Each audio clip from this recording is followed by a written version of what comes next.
The Giver by Lois Lowry. Chapter 1. It was almost December, and Jonas was beginning to be frightened. No, wrong word, Jonas thought.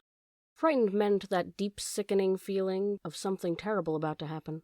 Frightened was the way he felt a year ago when an unidentified aircraft had overflown the community twice. He had seen it both times. Squinting towards the sky, he had seen the sleek jet, almost a blur at its high speed, go past, and a second later heard the blast of the sound that followed. Then, one more time, a moment later, from the opposite direction, the same plane. At first, he had been only fascinated. He had never seen an aircraft so close, for it was against the rules for pilots to fly over the community. Occasionally, when supplies were delivered by cargo planes to the landing field across the river, the children rode their bicycles to the riverbank and watched intrigued. The unloading and then the takeoff directed to the west, always away from the community. But the aircraft a year ago had been different. It was not a squat, fat-bellied cargo plane, but a needle-nosed, single-pilot jet. Jonas, looking around anxiously, had seen others, adults as well as children, stop what they were doing and wait, confused, for an explanation of the frightening event. Then all of the citizens had been ordered to go into the nearest building and stay there. "Immediately," the rasping voice through the speakers had said. "Leave your bicycles where they are." Instantly, obediently, Jonas had dropped his bike on its side on the path behind his family's dwelling. They had run indoors and stayed there, alone. His parents were both at work, and his little sister, Lily, was at the child care center, where she spent her after-school hours. Looking through the front window, he had seen no people, none of the busy afternoon crew of street cleaners, landscape workers, and food delivery people who usually populated the community at that time of day. He only saw the abandoned bikes here and there on their sides. An upturned wheel on one was still revolving slowly. He had been frightened then. The sense of his own community silent, waiting, had made his stomach churn. He had trembled. But it had been nothing. Within minutes the speakers had crackled again, and the voice, reassuring and now less urgent, had explained that a pilot in training had misread his navigational instructions and made a wrong turn. Desperately, the pilot had been trying to make his way back before his error was noticed. "Needless to say, he will be released," the voice had said, followed by silence. There was an ironic tone to that final message, as if the speaker found it amusing. And Jonas had smiled a little, though he knew what a grim statement it had been. For a contributing citizen to be released from the community was a final decision, a terrible punishment, an overwhelming statement of failure. Even the children were scolded if they used the term lightly at play, jeering at a teammate who missed a catch or stumbled in a race. Jonas had done it once, had shouted at his best friend, "That's it, Asher, you're released!" When Asher's clumsy error had lost a match for his team, he had been taken aside for a brief, serious talk by the coach, had hung his head with guilt and embarrassment, and apologized to Asher after the game. Now, thinking about the feeling of fear as he pedaled home alone along the river path, he remembered that moment of palpable, stomach-sinking terror when the aircraft had streaked above. It was not what he was now feeling with December approaching. He searched for the right word to describe his own feeling. Jonas was careful about language, not like his friend Asher, who talked too fast and mixed things up, scrambling words and phrases until they were barely recognizable, and often very funny. Jonas grinned, remembering the morning that Asher had dashed into the classroom, late as usual, arriving breathlessly in the middle of the chanting of the morning anthem. When the class took their seats at the conclusion of the patriotic hymn, Asher remained standing to make his public apology as required. "I apologize for inconveniencing my learning community." Asher ran through the standard apology phrase rapidly, still catching his breath. The instructor in class waited patiently for his explanation. The students had all been grinning, because they had listened to Asher's explanations so many times before. "I left home at the correct time, but when I was riding along near the hatchery, the crew was separating some salmon. I guess I just got distraught, watching them. I apologize to my classmates," Asher concluded. He smoothed his rumpled tunic and sat down. "We accept your apology, Asher." The class recited the standard response in unison. Many of the students were biting their lips to keep from laughing. "I accept your apology, Asher," the instructor said. He was smiling. "And I thank you, because once again you have provided an opportunity for a lesson in language. Distraught is too strong an adjective to describe salmon viewing." He turned and wrote distraught on the instructional board. Beside it he wrote distracted. Jonas, nearing his home now, smiled at the recollection, thinking still, as he wheeled his bike into its narrow port beside the door. He realized that frightened was the wrong word to describe his feelings, now that December was almost here. It was too strong an adjective. He had waited a long time for this special December. Now that it was almost upon him, he wasn't frightened, but he was eager, he decided. He was eager for it to come, and he was excited, certainly. All of the 11s were excited about the event that would be coming so soon, but there was a little shudder of nervousness when he thought about it, and what might happen. Apprehensive, Jonas decided. That's what I am. "Who wants to be the first tonight for feelings?" Jonas's father asked at the conclusion of their evening meal. It was one of the rituals, the evening telling of feelings. Sometimes Jonas and his sister Lily argued over turns, over who would get to go first. Their parents, of course, were part of the ritual. They, too, told their feelings each evening. But like all parents, all adults, they didn't fight and wheedle for their turn. Nor did Jonas tonight. His feelings were too complicated this evening. He wanted to share them, but he wasn't eager to begin the process of sifting through his own complicated emotions, even with the help that he knew his parents could give. "You go, Lily," he said, seeing his sister, who was much younger, only a 7, wiggling with impatience in her chair.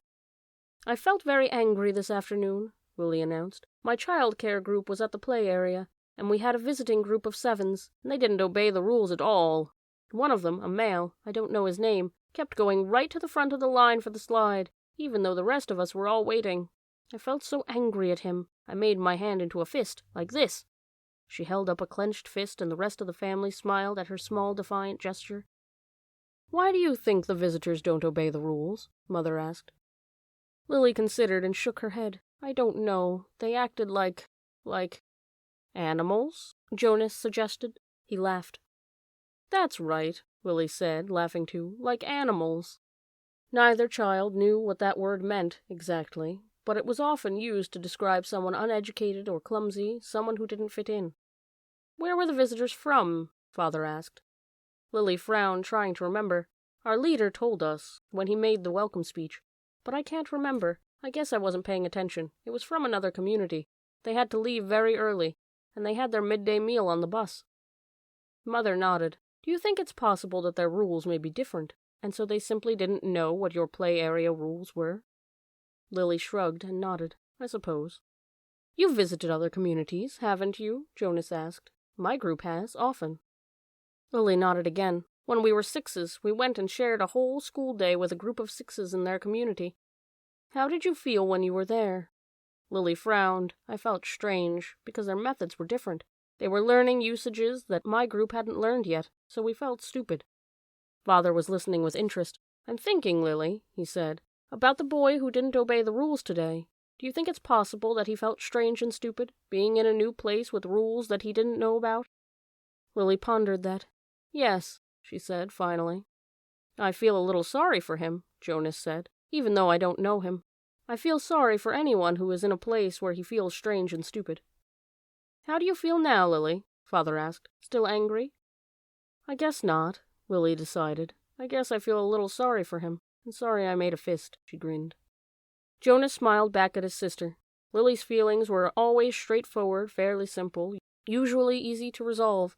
He guessed that his own had been, too, when he was a 7. He listened politely, though not very attentively, while his father took his turn, describing a feeling of worry that he'd had that day at work, concern of one of the new children who wasn't doing well. Jonas's father's title was nurturer. He and the other nurturers were responsible for all the physical and emotional needs of every new child during its earliest life.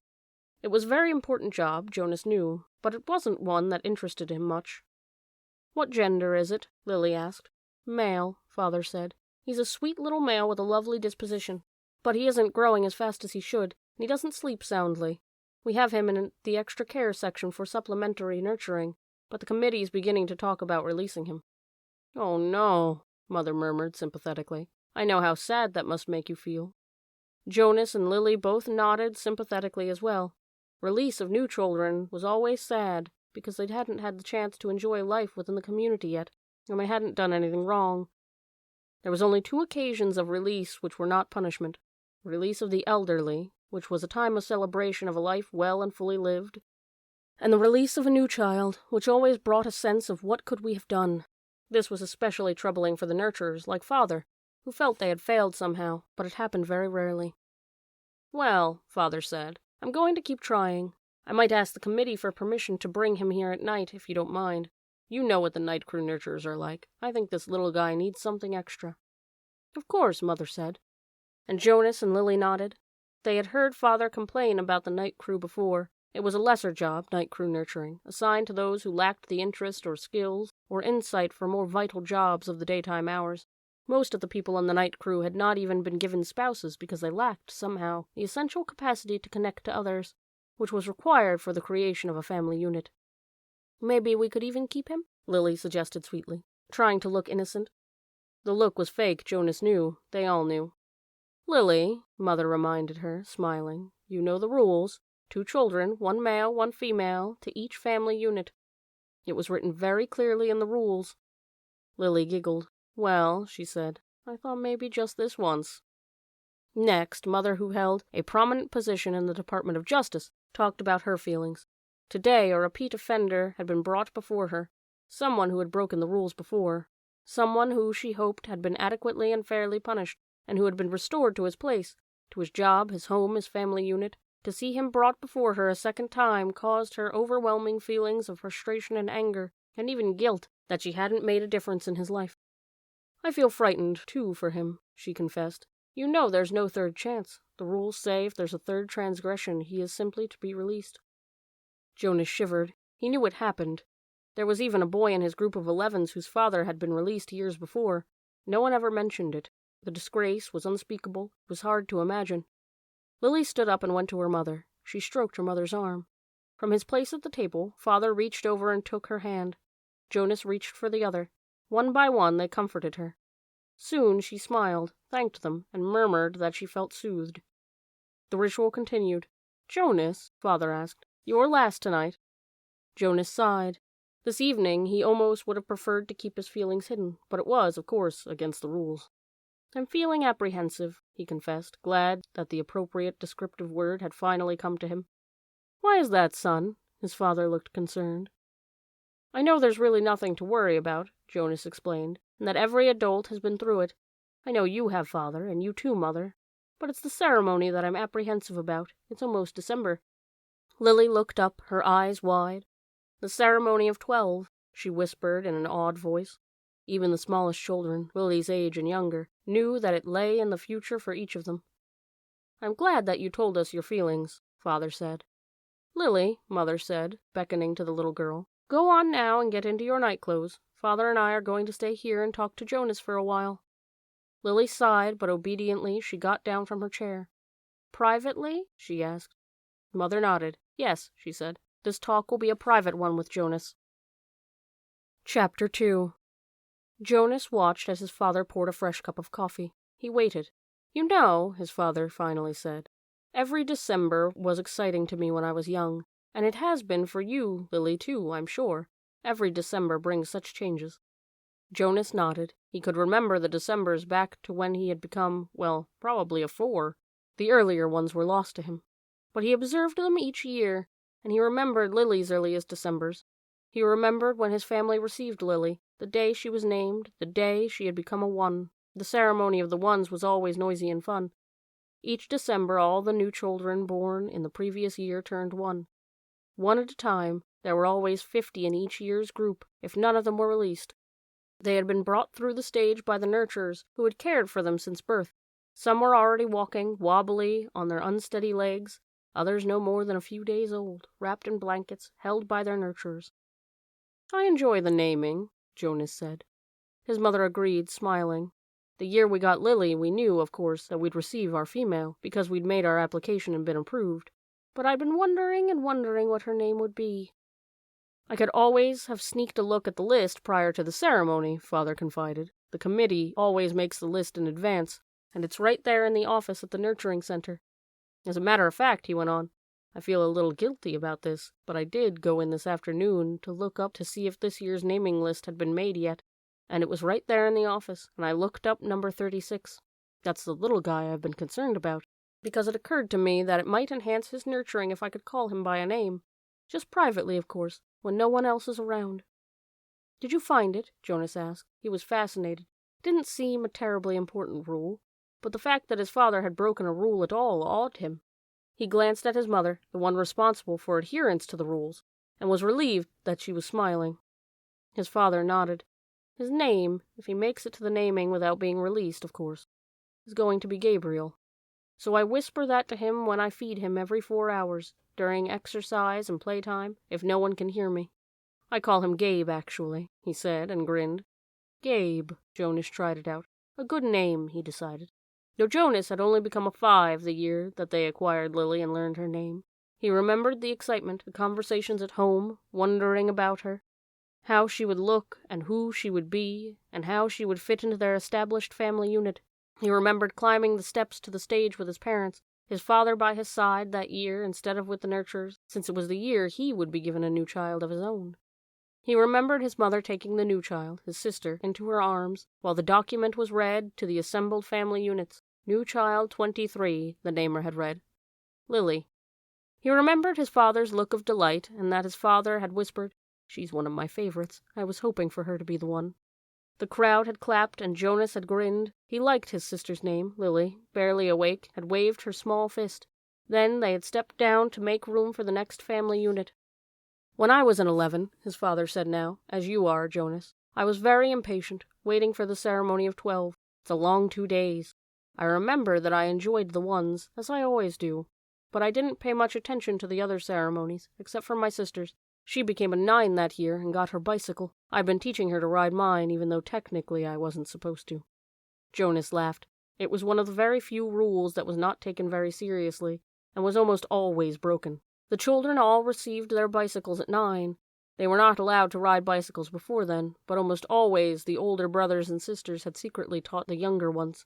Jonas had been thinking already about teaching Lily. There was talk about changing the rule and giving their bicycles at an earlier age. The committee was studying the idea. When something went to the committee for study, the people always joked about it. They said the committee members would become elders by the time the rule change was made. Rules were very hard to change. Sometimes, if it was a very important rule, unlike the one governing the age for bicycles, it would have to go eventually to the receiver for a decision. The receiver was the most important elder. Jonas had never seen him that he knew of. Someone in a position of such importance lived and worked alone, but the committee would never bother the receiver with a question about bicycles. They would simply fret and argue about it themselves for years, until the citizens forgot that it had ever gone to them for study. His father continued. So I watched and cheered when my sister Katya became a 9 and removed her hair ribbons and got her bicycle. Father went on. Then I didn't pay much attention to the 10s and 11s, and finally, at the end of the second day, which seemed to go on forever, it was my turn, the ceremony of 12. Jonas shivered. He pictured his father, who must have been a shy and quiet boy, for he was a shy and quiet man, seated with his group, waiting to be called to the stage. The ceremony of 12 was the last of the ceremonies, the most important. I remember how proud my parents looked, and my sister too, even though she wanted to be out riding the bicycle publicly. She stopped fidgeting and was very still and attentive when my turn came. But to be honest, Jonas, his father said, for me, there was not an element of suspense that there is with your ceremony, because I was always fairly certain of what my assignment was to be. Jonas was surprised. There was no way, really, to know in advance. It was a secret selection made by the leaders of the community, the committee of elders, who took responsibility so seriously that there was never even any jokes made about the assignments. His mother seemed surprised, too. How could you have known? She asked. His father smiled a gentle smile. Well, it was clear to me, and my parents later confessed that it had been obvious to them, too, what my aptitude was. I had always loved the new children more than anything. When my friends in my age group were holding bicycle races, or building toy vehicles, or bridges with their construction sets, or all the things I do with my friends, Jonas pointed out, and his mother nodded in agreement. I always participated, of course, because as children we must experience all of those things, and I studied hard in school, as you do, Jonas. But again and again, during my free time, I found myself drawn to the new children, and spent all of my volunteer hours helping in the nurturing center. Of course, the elders knew that from their observation. Jonas nodded. During the past year, he had been aware of the increasing level of observation.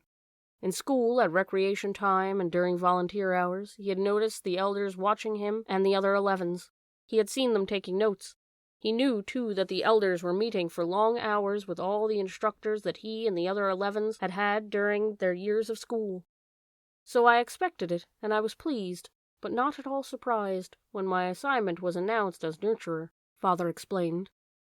Did everyone applaud, even though they weren't surprised? Jonas asked. Oh, of course, they were happy for me, that my assignment was what I most wanted. I felt very fortunate, his father smiled.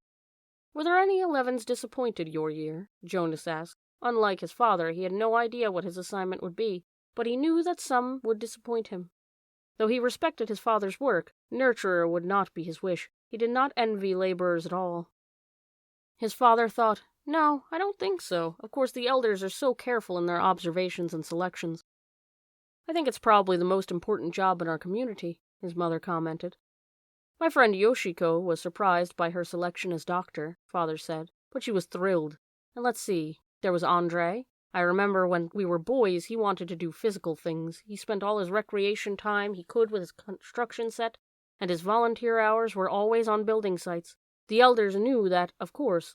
Andre was given the assignment of engineer, and he was delighted.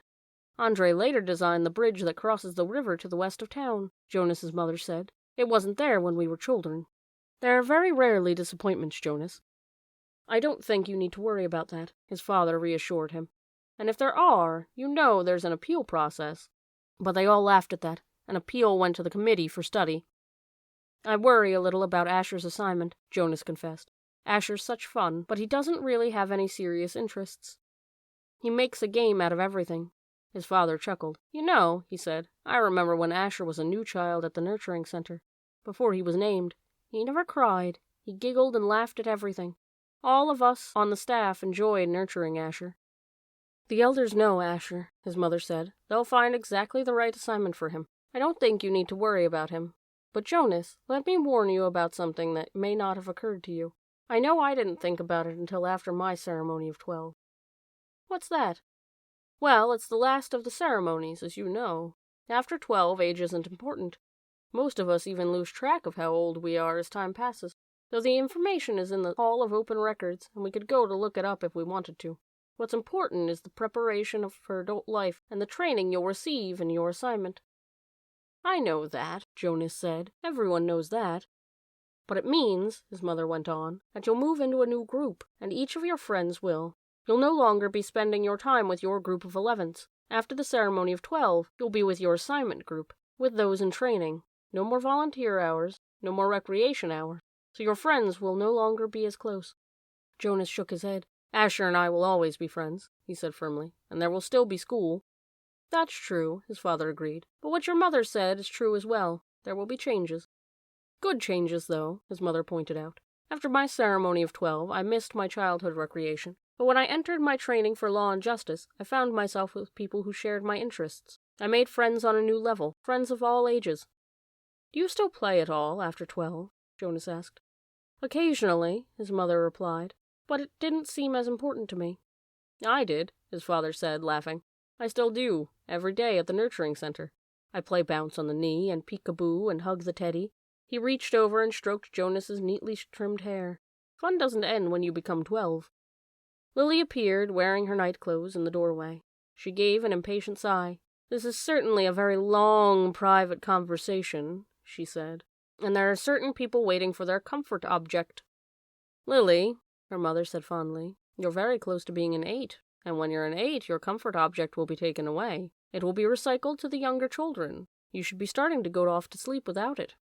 But her father had already gone to the shelf and taken down the stuffed elephant which was kept there. Many of the comfort objects, like Lily's, were soft, stuffed, imaginary creatures. Jonas's had been called a bear. Here you are, Lily-Billy, he said. I'll come help you remove your hair ribbons. Jonas and his mother rolled their eyes, yet they watched affectionately as Lily and her father headed to her sleeping room with her stuffed elephant that had been given to her as her comfort object when she was born. His mother moved to her big desk and opened her briefcase. Her work never seemed to end, even when she was at home in the evening. Jonas went to his own desk and began to sort through the school papers for the evening's assignment, but his mind was still on December and the coming ceremony. Though he had been reassured by the talk with his parents, he hadn't the slightest idea of what assignment the elders would be selecting for his future, or how he might feel about it when the day came. Chapter 3.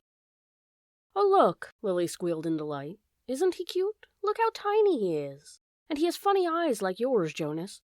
Jonas glared at her. He didn't like it that she had mentioned his eyes. He waited for his father to chastise Lily, but father was busy unstrapping the carrying basket from the back of his bicycle. Jonas walked over to look. It was the first thing Jonas noticed as he looked at the new child peering up curiously from the basket, the pale eyes. Almost every citizen in the community had dark eyes. His parents did, and Lily did, and so did all of his group members and friends. But there were a few exceptions, Jonas himself, and a female 5 who he had noticed had the different, brighter eyes. No one mentioned such things. It was not a rule, but it was considered rude to call attention to things that were unsettling or different about individuals. Lily, he decided, would have to learn that soon, or she would be called in for chastisement because of her insensitive chatter. Father put his bike into its port. Then he picked up the basket and carried it into the house.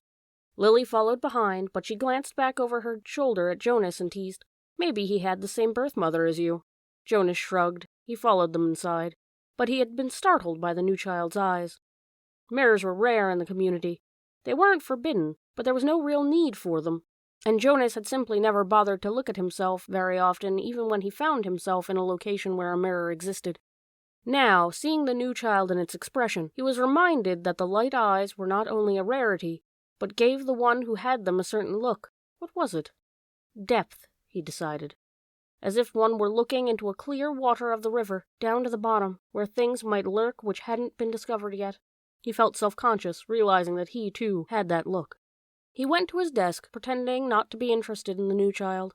On the other side of the room, Mother and Lily were bending over to watch as Father unwrapped its blanket. "What's his comfort object called?" Lily asked, picking up the stuffed creature which had been placed beside the new child in his basket. Father glanced at it. "Hippo," he said. Lily giggled at the strange word. "Hippo," she repeated, and put the comfort object down again. She peered at the unwrapped new child, who waved his arms. "I think new children are so cute," Lily sighed. "I hope I get assigned to be a birth mother." "Lily," Mother spoke very sharply, "don't say that. There's very little honor in that assignment." "But I was talking to Natasha. You know, the 10 who lives around the corner. She does some of her volunteer hours at the birthing center, and she told me that the birth mothers get wonderful food, and they have very gentle exercise periods, and most of the time they just play games and amuse themselves while they're waiting. I think I'd like that," Lily said petulantly. 3 years, Mother told her firmly. 3 births, and that's all. After that they are laborers for the rest of their adult lives, until the day that they enter the house of the old. Is that what you want, Lily? 3 lazy years, and then hard physical labor until you're old? "Well, no, I guess not," Lily acknowledged reluctantly. Father turned the new child onto his tummy in the basket. He sat beside it and rubbed its small back with a rhythmic motion. "Anyway, Lily-Billy," he said affectionately, "the birth mothers never even get to see new children. If you enjoy the little ones so much, you should hope for an assignment as a nurturer. When you're 8 and start your volunteer hours, you can try some at the nurturing center," Mother suggested. "Yes, I think I will," Lily said. She knelt beside the basket. "What did you say his name is? Gabriel?" "Hello, Gabriel," she said in a sing-song voice. Then she giggled. "Oops," she whispered. "I think he's asleep. I guess I'd better be quiet." Jonas turned to the school assignments on his desk. Some chance of that, he thought. Lily was never quiet. Probably she should hope for an assignment as speaker, so that she could sit in the office with the microphone all day, making announcements.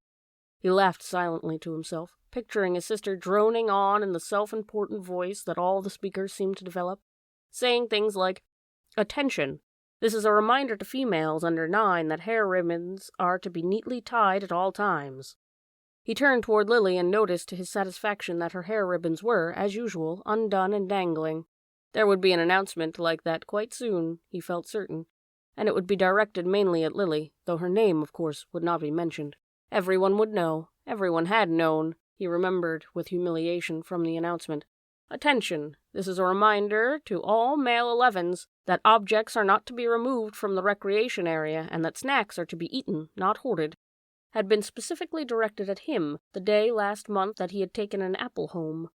No one had mentioned it, not even his parents, because the public announcement had been sufficient to produce the appropriate remorse. He had, of course, disposed of the apple and made his apology to the recreation director the next morning before school. Jonas thought again about that incident. He was still bewildered by it. Not by the announcement or the necessary apology, those were standard procedures, and he had deserved them, but by the incident itself. He probably should have brought up his feeling of bewilderment that very evening when the family unit had shared their feelings of the day. But he had not been able to sort out and put words to the source of his confusion, so he had let it pass. It happened during the recreation period when he had been playing with Asher. Jonas had casually picked up an apple from the basket where the snacks were kept, and had thrown it to his friend. Asher had thrown it back, and they had begun a simple game of catch. There had been nothing special about it. It was an activity that he had performed countless times. Throw, catch, throw, catch. It was effortless for Jonas, and even boring, though Asher enjoyed it. And playing catch was a required activity for Asher because it would improve his hand-eye coordination, which was not up to standards. But suddenly Jonas had noticed, following the path of the apple through the air with his eyes, that the piece of fruit had... Well, this was the part that he couldn't adequately understand.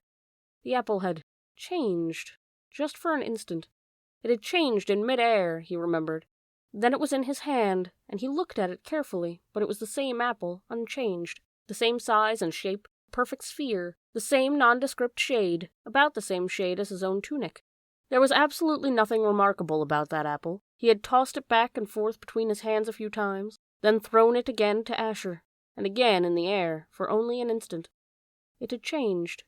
It happened 4 times. Jonas had blinked, looked around, and tested his eyesight, squinting at the small print on the identification badge attached to his tunic.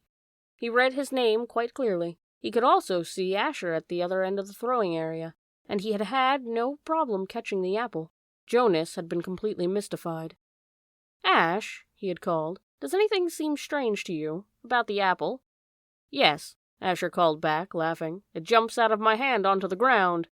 Asher had just dropped it once again. So Jonas laughed too, and with his laughter tried to ignore his uneasy conviction that something had happened. But he had taken the apple home, against the recreation area rules. That evening, before his parents and Lily arrived at the dwelling, he had held it in his hands and looked at it carefully. It was slightly bruised now, because Asher had dropped it several times. But there was nothing at all unusual about the apple.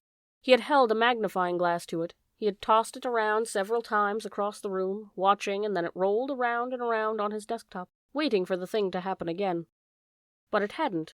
The only thing that happened was the announcement later that evening over the speaker, the announcement that had singled him out without using his name, that had caused both of his parents to glance meaningfully at his desk, where the apple still lay. Now, sitting at his desk, staring at his schoolwork as his family hovered over the new child in its basket, he shook his head, trying to forget the odd incident. He forced himself to arrange his papers and to try to study a little before the evening meal. The new child, Gabriel, stirred and whimpered, and Father spoke softly to Lily, explaining the feeding procedure as he opened the container that held the formula and equipment. The evening proceeded as all evenings did in the family unit, in the dwelling, in the community. Quiet, reflective, a time for renewal and preparation for the day to come. It was different only in the addition to it of the new child with his pale, solemn, knowing eye. Chapter 4. Jonas rode at a leisurely pace, glancing at the bike ports beside the building to see if he could spot Asher's. He didn't often do his volunteer hours with his friend, because Asher frequently fooled around and made serious work a little difficult. But now, with 12 coming so soon and the volunteer hours ending, it didn't seem to matter. The freedom to choose where to spend those hours had always seemed a wonderful luxury to Jonas. Other hours of the day were so carefully regulated. He remembered when he had become an 8, as Lily would do shortly, and had been faced with the freedom of choice. The 8s always set out on their first volunteer hours a little nervously, giggling and staying in groups of friends. They almost invariably did their hours at recreation duty first, helping with the younger ones in a place where they still felt comfortable.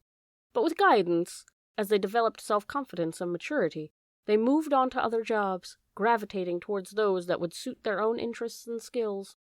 A male 11 named Benjamin had done his entire nearly 4 years in the rehabilitation center, working with citizens who had been injured. It was rumored that he was now as skilled as rehabilitation directors themselves, and that he had even developed some machines and methods to hasten rehabilitation. There was no doubt that Benjamin would receive his assignment to that field and would probably be permitted to bypass most of the training. Jonas was impressed by the things Benjamin had achieved. He knew him, of course, since they had always been group mates, but they had never talked about the boy's accomplishments because such a conversation would have been awkward for Benjamin. There was never any comfortable way to mention or discuss one's successes without breaking the rule against bragging, even if one didn't mean to. It was a minor rule, rather like rudeness, punishable only by gentle chastisement, but still, better to steer clear of an occasion governed by a rule which would be so easy to break. The area of dwellings behind him, Jonas rode past the community structures, hoping to spot Asher's bicycle parked beside one of the small factories or office buildings. He passed the child care center where Lily stayed after school, and the play areas surrounding it. He rode through the central plaza and the large auditorium where the public meetings were held. Jonas slowed and looked at the name tags on the bicycles lined up outside the nurturing center. Then he checked outside the food distribution. It was always fun to help with the deliveries, and he hoped he would find his friend there so that they could go together on the daily rounds, carrying the cartons of supplies into the dwellings of the community. But he finally found Asher's bicycle, leaning, as usual, instead of upright in its port, as it should have been, at the house of the old. There was only one other child's bicycle there, a female 11 named Fiona. Jonas liked Fiona. She was a good student, quiet and polite, but she had a sense of fun as well, and it didn't seem to surprise him that she was working with Asher today. He parked his bicycle neatly in the port beside theirs and entered the building. "Hello, Jonas," the attendant at the front desk said. She handed him the sign-up sheet and stamped her own official seal beside his signature. All of his volunteer hours would be carefully tabulated at the Hall of Open Records. Once, long ago, it was whispered among the children, and 11 had arrived at the ceremony of 12 only to hear a public announcement that he had not completed the required number of volunteer hours and would not, therefore, be given his assignment. He had been permitted an additional month in which to complete the hours, and then his assignment privately, with no applause, no celebration, a disgrace that had clouded his entire future. "It's good to have some volunteer hours here today," the attendant told him. "We celebrated a release this morning, and that always throws the schedule off a little, so things get backed up."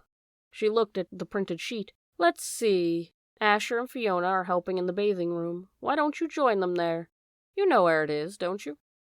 Jonas nodded, thanked her, and walked down the long hallway. He glanced into the other rooms on either side. The old were sitting quietly, some visiting and talking with one another, others doing handwork and simple crafts. A few were asleep. Each room was comfortably furnished. The floors were covered with thick carpeting. It was a serene and slow-paced place, unlike the busy centers of manufacture and distribution, where the daily work of the community occurred. Jonas was glad that he, over the years, had chosen to do his hours in a variety of places so that he could experience the differences. He realized, though, that not focusing on one area meant he was left with not the slightest idea, not even a guess, of what his assignment would be. He laughed softly. "Thinking about the ceremony again, Jonas?" he teased himself. But he suspected that with the date so near, probably all of his friends were, too. He passed a caretaker walking slowly with one of the old in the hall. "Hello, Jonas," the young uniformed man said, smiling pleasantly. The woman beside him, whose arm he held, was hunched over as she shuffled along in her soft slippers. She looked toward Jonas and smiled, but her dark eyes were clouded and blank. He realized she was blind. He entered the bathing room with its warm, moist air and the scent of cleansing lotions. He removed his tunic, hung it carefully on a wall hook, and put on the volunteer's smock that was folded on a shelf. "Hi, Jonas," Asher called from the corner where he had been kneeling beside a tub. Jonas saw Fiona nearby, at a different tub. She looked up and smiled at him, but she was busy, gently washing a man who lay in the warm water. Jonas greeted them, and the caretaker attendants at work nearby. Then he went to the row of padded lounging chairs where the others of the old were waiting. He had worked here before. He knew what to do. "Your turn, Larissa," he said, reading the name tag on the woman's robe. "I'll just start the water and then help you up." He pressed the button on the nearby empty tub and watched as the warm water flowed in through the many small openings on the sides. The tub would be filled in a minute, and the water flow would soon stop automatically. He helped the woman from the chair, led her to the tub, removed her robe, and steadied her with his hand on her arm as she stepped in and lowered herself. She leaned back and sighed with pleasure, her head on a soft cushioned headrest. "Comfortable?" he asked, and she nodded, her eyes closed. Jonas squeezed cleansing lotion onto a clean sponge at the end of the tub and began to wash her frail body. Last night he had watched as his father bathed the new child. This was much the same. The fragile skin, the soothing water, the gentle motion of his hands slippery with soap. The relaxed, peaceful smile on the woman's face reminded him of Gabriel while bathing. And the nakedness, too. It was against the rules for children or adults to look at another's nakedness. But the rule did not apply to new children or the old. Jonas was glad. It was a nuisance to keep oneself covered while changing for games, and the required apology if one had by mistake glimpsed at another's body was always awkward. He couldn't see why it was necessary. He liked the feeling of safety here in the warm and quiet room. He liked the expression of trust on the woman's face as she lay in the water unprotected, exposed, and free. From the corner of his eye he could see his friend Fiona help with the old man from the tub and tenderly pat his thin, naked body dry with an absorbent cloth. She helped him into his robe. Jonas thought Larissa had drifted into sleep, as the old often did, but he was careful to keep his motions steady and gentle so he wouldn't wake her. He was surprised when she spoke, her eyes still closed. "This morning we celebrated the release of Roberto," she told him. "It was wonderful." "I knew Roberto," Jonas said. "I helped with his feeding the last time I was here, just a few weeks ago. He was a very interesting man." Larissa opened her eyes happily. "They told his whole life before they released him," she said. "They always do, but to be honest," she whispered with a mischievous look, "some of the tellings are a little boring. I've even seen some of the old fall asleep during tellings, when they released Edna recently. Did you know Edna?" Jonas shook his head. He couldn't recall anyone named Edna. "Well, they tried to make her life sound meaningful, and of course," she added primly, "all lives are meaningful. I don't mean that they aren't, but Edna, my goodness, she was a birth mother. And then she worked at the food production for years, until she came here. She never even had a family unit." Larissa lifted her head and looked around to make sure no one was listening. Then she confided, "I don't think Edna was very smart." Jonas laughed. He rinsed her left arm, laid it back in the water, and began to wash her feet. She murmured with pleasure as he massaged her feet with the sponge. "But Roberto's life was wonderful," Larissa went on after a moment. "He had been an instructor of 11s. You know how important that is. And he'd been on the planning committee. And, goodness, I don't know how he found the time. He also raised 2 very successful children. And he was also the one who did the landscaping design for the Central Plaza. He didn't do the actual labor, of course." "Now you're back. Lean forward and I'll help you sit up." Jonas put his arm around her and supported her as she sat. He squeezed the sponge against her back and began to rub her sharp-boned shoulders. "Tell me about the celebration." "Well, there was the telling of his life. That is always first. Then the toast. We all raised our glasses and cheered. We chanted the anthem. He made a lovely goodbye speech, and several of us made little speeches wishing him well. I didn't, though. I've never been fond of public speaking." He was thrilled. You should have seen the look on his face when they let him go. Jonas slowed the strokes of his hand on her back thoughtfully. "Larissa," he asked, "what happens when they make the actual release? Where exactly did Roberto go?" She lifted her bare, wet shoulders in a small shrug. "I don't know. I don't think anyone does, except the committee. He just bowed to all of us and then walked, like they all do, through the special door at the releasing room. But you should have seen his look. Pure happiness, I'd call it." Jonas grinned. "I wish I'd been there to see it." Larissa frowned. "I don't know why they don't let children come. Not enough room, I guess. They should enlarge the releasing room." "We'll have to suggest that to the committee. Maybe they'd study it," Jonas said slyly. And Larissa chortled with laughter. "Right," she hooted, and Jonas helped her from the tub. Chapter 5. Usually at the morning ritual, when the family members told their dreams, Jonas didn't contribute much. He rarely dreamed. Sometimes he awoke with the feeling of fragments afloat in his sleep, but he couldn't seem to grasp them and put them together in something worthy of telling at the ritual. But this morning was different. He had dreamed very vividly the night before. His mind wandered while Lily, as usual, recounted a lengthy dream. This one, a frightening one in which she had, against the rules, been riding her mother's bicycle and been caught by the security guards. They all listened carefully and discussed with Lily the warning that the dream had given. "Thank you for your dream, Lily." Jonas said the standard phrase automatically, and tried to pay better attention while his mother told of a dream fragment, a disquieting scene where she had been chastised for a rule infraction she didn't understand. Together they agreed that it had probably resulted from her feelings when she had reluctantly dealt punishment to a citizen who had broken the major rules a second time. Father said that he had had no dreams. "Gabe?"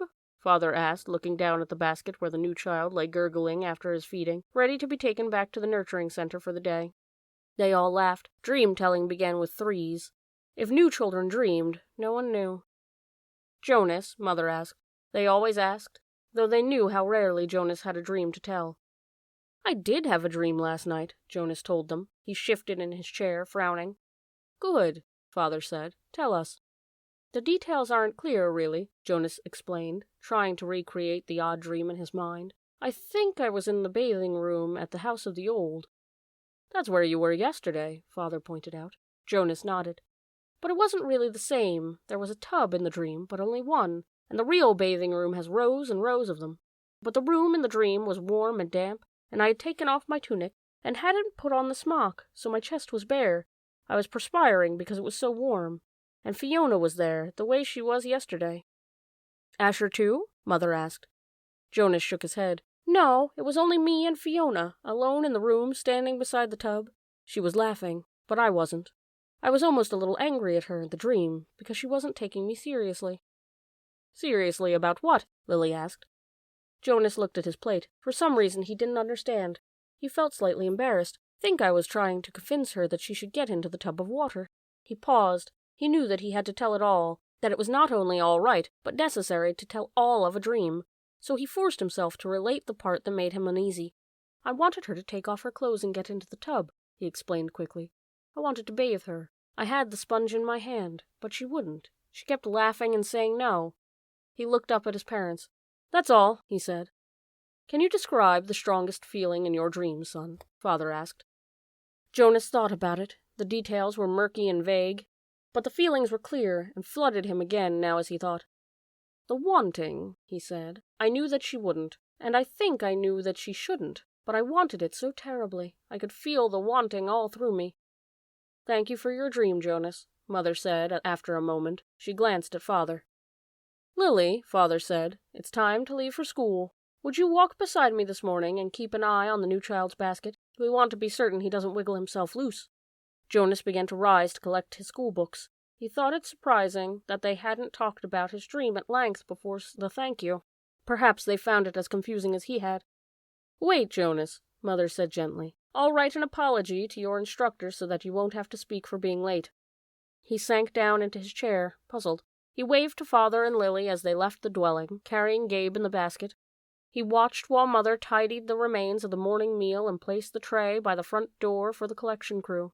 Finally, she sat down beside him at the table. Jonas, she said with a smile, the feeling you described as the wanting, it was your first stirrings. Father and I have been expecting it to happen to you. It happens to everyone. It happened to Father when he was your age, and it happened to me. It will happen someday to Lily. And very often, Mother added, it begins with a dream. Stirrings. He had heard that word before. He remembered that there was a reference to the stirrings in the Book of Rules, though he didn't remember what it said. And now and then the speaker mentioned it. A tension, a reminder that stirrings must be reported in order for treatment to take place.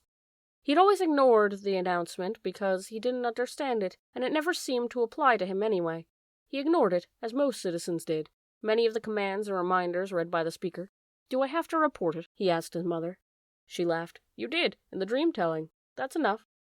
But what about the treatment? The speaker says that treatment must take place. Jonas felt miserable. Just when the ceremony was about to happen, his ceremony of 12, he would have to go away someplace for treatment, just because of a stupid dream. But his mother laughed again, and in a reassuring, affectionate way. No, she said.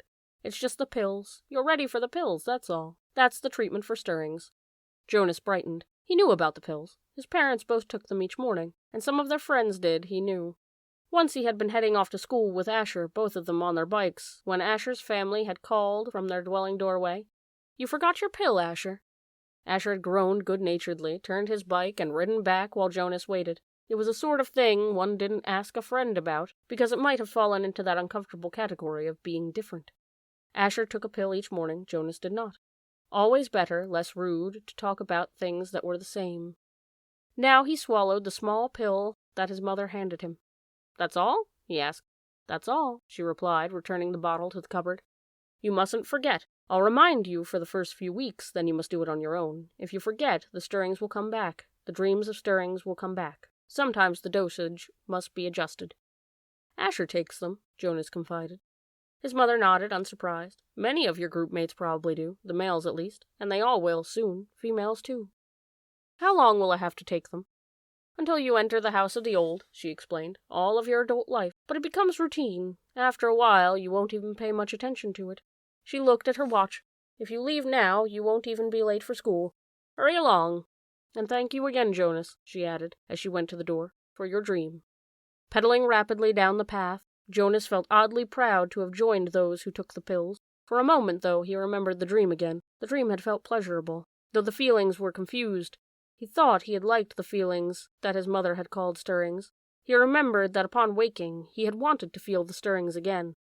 Then, in the same way that his own dwelling slipped away behind him as he rounded the corner on his bicycle, the dream slipped away from his thought. Very briefly, a little guiltily, he tried to grasp it back, but the feelings had disappeared. The stirrings were gone. Chapter 6. "Lily, please hold still," Mother said again. Lily, standing in front of her, fidgeted impatiently. "I can tie them myself," she complained. "I always have." "I know that," Mother replied, straightening the hair ribbons on the little girl's head. "But I also know that they constantly come loose, and more often than not, they're dangling down your back by afternoon. Today, at least, we want them to be neatly tied and to stay neatly tied." "I don't like hair ribbons. I'm glad I only have to wear them one more year," Lily said irritably. "Next year I get my bicycle, too," she added more cheerfully. "There are good things each year," Jonas reminded her. "This year you get to start your volunteer hours. And remember last year, when you became a 7, you were so happy to get your front button jacket." The little girl nodded and looked down at herself, at the jacket with its rows of large buttons that designated her as a 7. 4s, 5s, and 6s all wore jackets that fastened down the back so that they would have to help each other dress and would learn interdependence. The front button jacket was the first sign of independence, a first very visible symbol of growing up. The bicycle, at 9, would be the powerful emblem of moving gradually out into the community, away from the protective family unit. Lily grinned and wriggled away from her mother. "And this year you get your assignment," she said to Jonas in an excited voice. "I hope you get pilot, and that you can take me flying." "Sure I will," said Jonas. "And I'll get a special little parachute that just fits you, and I'll take you up to, maybe 20,000 feet, and open the door and—" "Jonas," Mother warned. "I was only joking," Jonas groaned. "I don't want pilot anyway. If I get pilot, I'll put in an appeal." "Come on," said Mother. She gave Lily's ribbons a final tug. "Jonas, are you ready? Did you take your pill? I want to get a good seat in the auditorium." She prodded Lily to the front door, and Jonas followed. It was a short ride to the auditorium, Lily waving to her friends from her seat on the back of Mother's bicycle. Jonas stowed his bicycle beside Mother's and made his way through the throng to find his group. The entire community attended the ceremony each year. For the parents, it meant 2 days' holiday from work. They sat together in the huge hall. Children sat with their groups until they went, one by one, to the stage. Father, though, would not join Mother in the audience right away. For the earliest ceremony, the naming, the nurturers brought the new children to the stage. Jonas, from his place in the balcony with the 11s, searched the auditorium for a glimpse of Father. It wasn't at all hard to spot the nurturers section at the front. Coming from it were the wails and howls of the new children who sat squirming on their nurturers' laps. At every other public ceremony, the audience was silent and attentive, but once a year they all smiled indulgently at the commotion from the little ones waiting to receive their names and families. Jonas finally caught his father's eye and waved. Father grinned and waved back, then held up the hand of the new child in his lap, making it wave too. It wasn't Gabriel. Gabe was back at the nurturing center today, being cared for by the night crew. He had been given an unusual and special reprieve from the committee, and granted an additional year of nurturing before his naming and placement. Father had gone before the committee with a plea on behalf of Gabriel, who had not yet gained the weight appropriate to his days of life, nor begun to sleep soundly enough at night to be placed with his family unit. Normally such a new child would be labeled inadequate and released from the community. Instead, as a result of Father's plea, Gabriel had been labeled uncertain and given the additional year. He would continue to be nurtured at the center and would spend his nights with Jonas's family unit. Each family member, including Lily, had been required to sign a pledge that they would not become attached to this little temporary guest, and that they would relinquish him without protest or appeal when he was assigned to his own family unit at next year's ceremony. At least, Jonas thought, after Gabriel was placed next year, they would still see him often because he would be part of the community. If he were released, they would not see him again, ever. Those who were released, even his new children, were sent elsewhere and never returned to the community. Father had not had to release a single new child this year, so Gabriel would have represented a real failure and sadness. Even Jonas, though he did not hover over the little one the way Lily and his father did, was glad that Gabe had not been released. The first ceremony began right on time, and Jonas watched as one after another each new child was given a name and handed by the nurturers to its new family unit. For some, it was a first child, but many came to the stage accompanied by another child, beaming with pride to receive a little brother or sister, the way Jonas had when he was about to be a 5. Asher poked Jonas's arm. "Remember when we got Philippa?" he asked in a loud whisper. Jonas nodded. It had only been last year. Asher's parents had waited quite a long time before applying for a second child. Maybe, Jonas suspected, they had been so exhausted by Asher's lively foolishness that they had needed a little time. 2 of their group, Fiona and another female named Tia, were missing temporarily, waiting with their parents to receive new children. But it was rare that there was such an age gap between children in a family unit. When her family ceremony was completed, Fiona took the seat that had been saved for her in the row ahead of Asher and Jonas. She turned and whispered to them, "He's cute, but I don't like his name very much." She made a face and giggled. Fiona's new brother had been named Bruno. It wasn't a great name, Jonas thought, like Gabriel, for example, but it was okay. The audience applause, which was enthusiastic at each naming, rose in an exuberant swell when one parental pair, glowing with pride, took a male new child and heard him named Caleb. This new Caleb was a replacement child. The couple had lost their first Caleb, a cheerful little 4. Loss of a child was very, very rare. The community was extraordinarily safe, each citizen watchful and protective of all children. But somehow, the first little Caleb had wandered away unnoticed and had fallen into the river. The entire community had performed the ceremony of loss together, murmuring the name Caleb throughout the entire day, less and less frequently, softer in volume, as the long and somber day went on, so that the little 4 seemed to fade away gradually from everyone's consciousness. Now, at this special naming, the community performed the brief murmur of replacement ceremony, repeating the name for the first time since the loss, softly and slowly at first, then faster and with greater volume, as the couple stood on stage with the new child sleeping in mother's arms. It was as if the first Caleb were returning. Another new child was given the name Roberto, and Jonas remembered that Roberto the Old had been released only last week. But there was no murmur of replacement ceremony for the new little Roberto. Release was not the same as loss. He sat politely through the ceremonies of 2 and 3 and 4, increasingly bored as he was each year. Then a break for midday meal, served outdoors, and then back into the seats for the 5s, 6s, and 7s, and finally, last of the first day's ceremonies, the 8s. Jonas watched and cheered as Lily marched proudly to the stage, became an 8, and received the identifying jacket that she would wear this year, this one with smaller buttons and, for the first time, pockets, indicating that she was mature enough now to keep track of her own small belongings.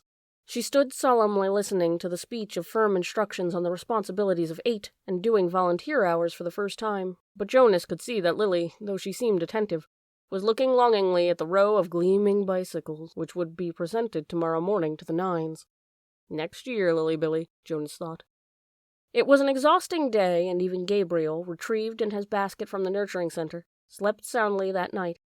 Finally, it was the morning of the ceremony of 12. Now Father sat beside Mother and the audience. Jonas could see them applauding dutifully as the 9s, one by one, wheeled their new bicycles, each with its gleaming name tag attached to the back, from the stage. He knew that his parents cringed a little, as he did, when Fritz, who lived in the dwelling next door to theirs, received his bike and almost immediately bumped into the podium with it. Fritz was a very awkward child who had been summoned for chastisement again and again. His transgressions were small ones always. Shoes on the wrong feet, schoolwork misplaced, failure to study adequately for a quiz. But each such error reflected negatively on his parents' guidance and infringed on the community's sense of order and success. Jonas and his family had not been looking forward to Fritz's bicycle, which they realized would probably too often be dropped in front of a walk instead of wheeled neatly into its port. Finally, the 9s were all resettled in their seats, each having wheeled a bicycle outside where it would be waiting for its owner at the end of the day. Everyone always chuckled and made small jokes when the 9s rode home for the first time. "Want me to show you how to ride it?" older friends would call. "I know you've never been on a bike before." But invariably, the grinning 9s, who, in technical violation of the rule, had been practicing secretly for weeks, would mount and ride off in perfect balance, training wheels never touching the ground. Then the 10s. Jonas never found the ceremony of 10 particularly interesting, only time-consuming, as each child's hair was snipped neatly into its distinguished cut. Females lost their braids at 10, and males, too, relinquished their long, childish hair and took on a more manly short style which exposed their ears. Laborers moved quickly to the stage with brooms and swept away the mounds of discarded hair. Jonas could see the parents of the new 10s stir and murmur, and he knew that this evening, in many dwellings, they would be snipping and straightening the hastily done haircuts, trimming them into a neater line. 11s. It seemed a short time ago that Jonas had undergone the ceremony of 11, but he remembered that it was not one of the more interesting ones. By 11, one was only waiting to be 12. It was simply a marking of time with no meaningful changes. There was new clothing, different undergarments for the females whose bodies were beginning to change, and longer trousers for the males, with a specially shaped pocket for the small calculator that they would use this year in school. But those were simply presented in wrapped packages without an accompanying speech. Break for midday meal, Jonas realized he was hungry. He and his group mates congregated by the tables in front of the auditorium and took their packaged food. Yesterday there had been merriment at lunch, a lot of teasing and energy, but today the group stood anxiously, separate from the other children. Jonas watched the new 9s gravitate toward their waiting bicycles, each one admiring his or her name tag. He saw the 10s stroking their new shortened hair, the females shaking their heads to feel the unaccustomed lightness without the heavy braids they had worn for so long. "I heard about a guy who was absolutely certain he was going to be assigned engineer," Asher muttered as they ate, "and instead they gave him sanitation laborer. He went out the next day, jumped into the river, swam across, and joined the next community he came to. Nobody ever saw him again." Jonas laughed. "Somebody made that story up, Ash," he said. "My father said he heard the same story when he was a 12. But Asher wasn't reassured. He was eyeing the river where it was visible behind the auditorium. "I can't even swim very well," he said. "My swimming instructor said that I don't have the right boyishness or something." "Buoyancy," Jonas corrected him. "Whatever, I don't have it. I sink." "Anyway," Jonas pointed out, "have you ever once known of anyone, I mean really known for sure, Asher, not just heard a story about it, who joined another community?" "No," Asher admitted reluctantly. "But you can. It says so in the rules. If you don't fit in, you can apply for elsewhere and be released. My mother says that once, about 10 years ago, someone applied and was gone the next day." Then he chuckled. "She told me that because I was driving her crazy. She threatened to apply for elsewhere." "She was joking." "I know, but it was true, what she said, that someone did that once. She said that it was really true. Here today and gone tomorrow. Never seen again. Not even a ceremony of release." Jonas shrugged. It didn't worry him. How could someone not fit in? The community was so meticulously ordered, the choices so carefully made. Even the matching of spouses was given such weighty consideration that sometimes an adult who applied to receive a spouse waited months or even years before a match was approved and announced. All of the factors, disposition, energy level, intelligence, and interests, had to correspond and to interact perfectly. Jonas's mother, for example, had higher intelligence than his father, but his father had a calmer disposition. They balanced each other. Their match, which, like all matches, had been monitored by the committee of elders for 3 years before they could apply for children, had always been a successful one. Like the matching of spouses and the naming and placement of new children, the assignments were scrupulously thought through by the committee of elders. He was certain that his assignment, whatever it was to be, and Asher's too, would be the right one for them. He only wished that the midday break would conclude, that the audience would re-enter the auditorium, and the suspense would end. As if in answer to his unspoken wish, the signal came, and the crowd began to move through the doors. Chapter 7. Now Jonas's group had taken a new place in the auditorium, trading with the new 11s, so that they sat in the very front, immediately before the stage. They were arranged by their original numbers, the numbers they had been given at birth. The numbers were rarely used after the naming, but each child knew his number, of course. Sometimes parents used them in irritation at a child's misbehavior, indicating that mischief made one unworthy of name. Jonas always chuckled when he heard a parent, exasperated, call sharply to a whining toddler, "That's enough, 23!" Jonas was 19. He had been the 19th new child born his year. It had meant that at his naming he had been already standing and bright-eyed, soon to walk and talk. It had given him a slight advantage for the first year or two, a little more maturity than many of his group mates who had been born in the later months of that year, but it evened out, as it always did, by 3. After 3, the children progressed at much the same level. though by their first number 1 could always tell who was a few months older than others in his group.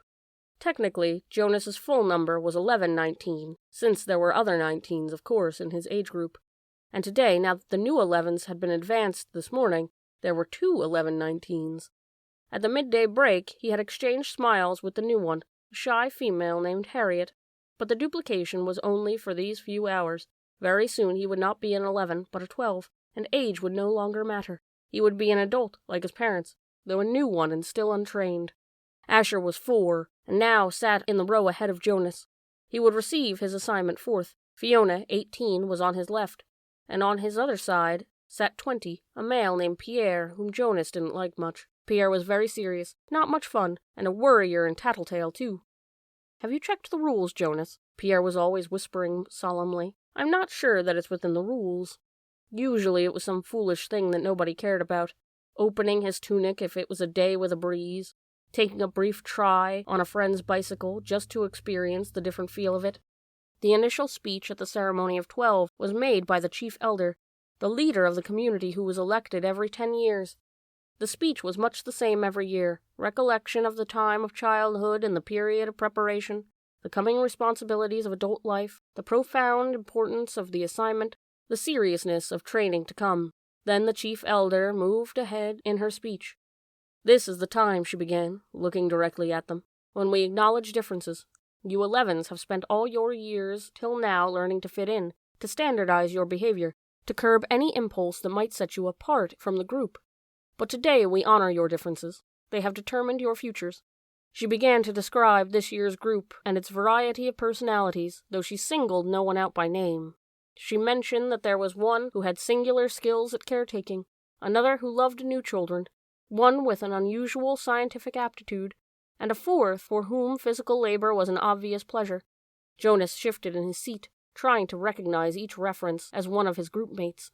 The caretaking skills were no doubt those of Fiona, on his left. He remembered noticing the tenderness with which she had bathed the old. Probably the one with scientific aptitude was Benjamin, the male who had devised new, important equipment for the rehabilitation center. He heard nothing that he recognized as himself, Jonas. Finally, the chief elder paid tribute to the hard work of her committee, which had performed the observations so meticulously all year. The committee of elders stood and was acknowledged by applause. Jonas noticed Asher yawn slightly, covering his mouth politely with his hand. Then, at last, the chief elder called number 1 to the stage, and the assignments began. Each announcement was lengthy, accompanied by a speech directed at the new 12. Jonas tried to pay attention as 1, smiling happily, received her assignment as fish hatchery attendant, along with words of praise for her childhood spent doing many volunteer hours there, and her obvious interest in the important process of providing nourishment for the community. Number 1, her name was Madeline, returned, finally, amidst applause to her seat, wearing the new badge that designated her fish hatchery attendant.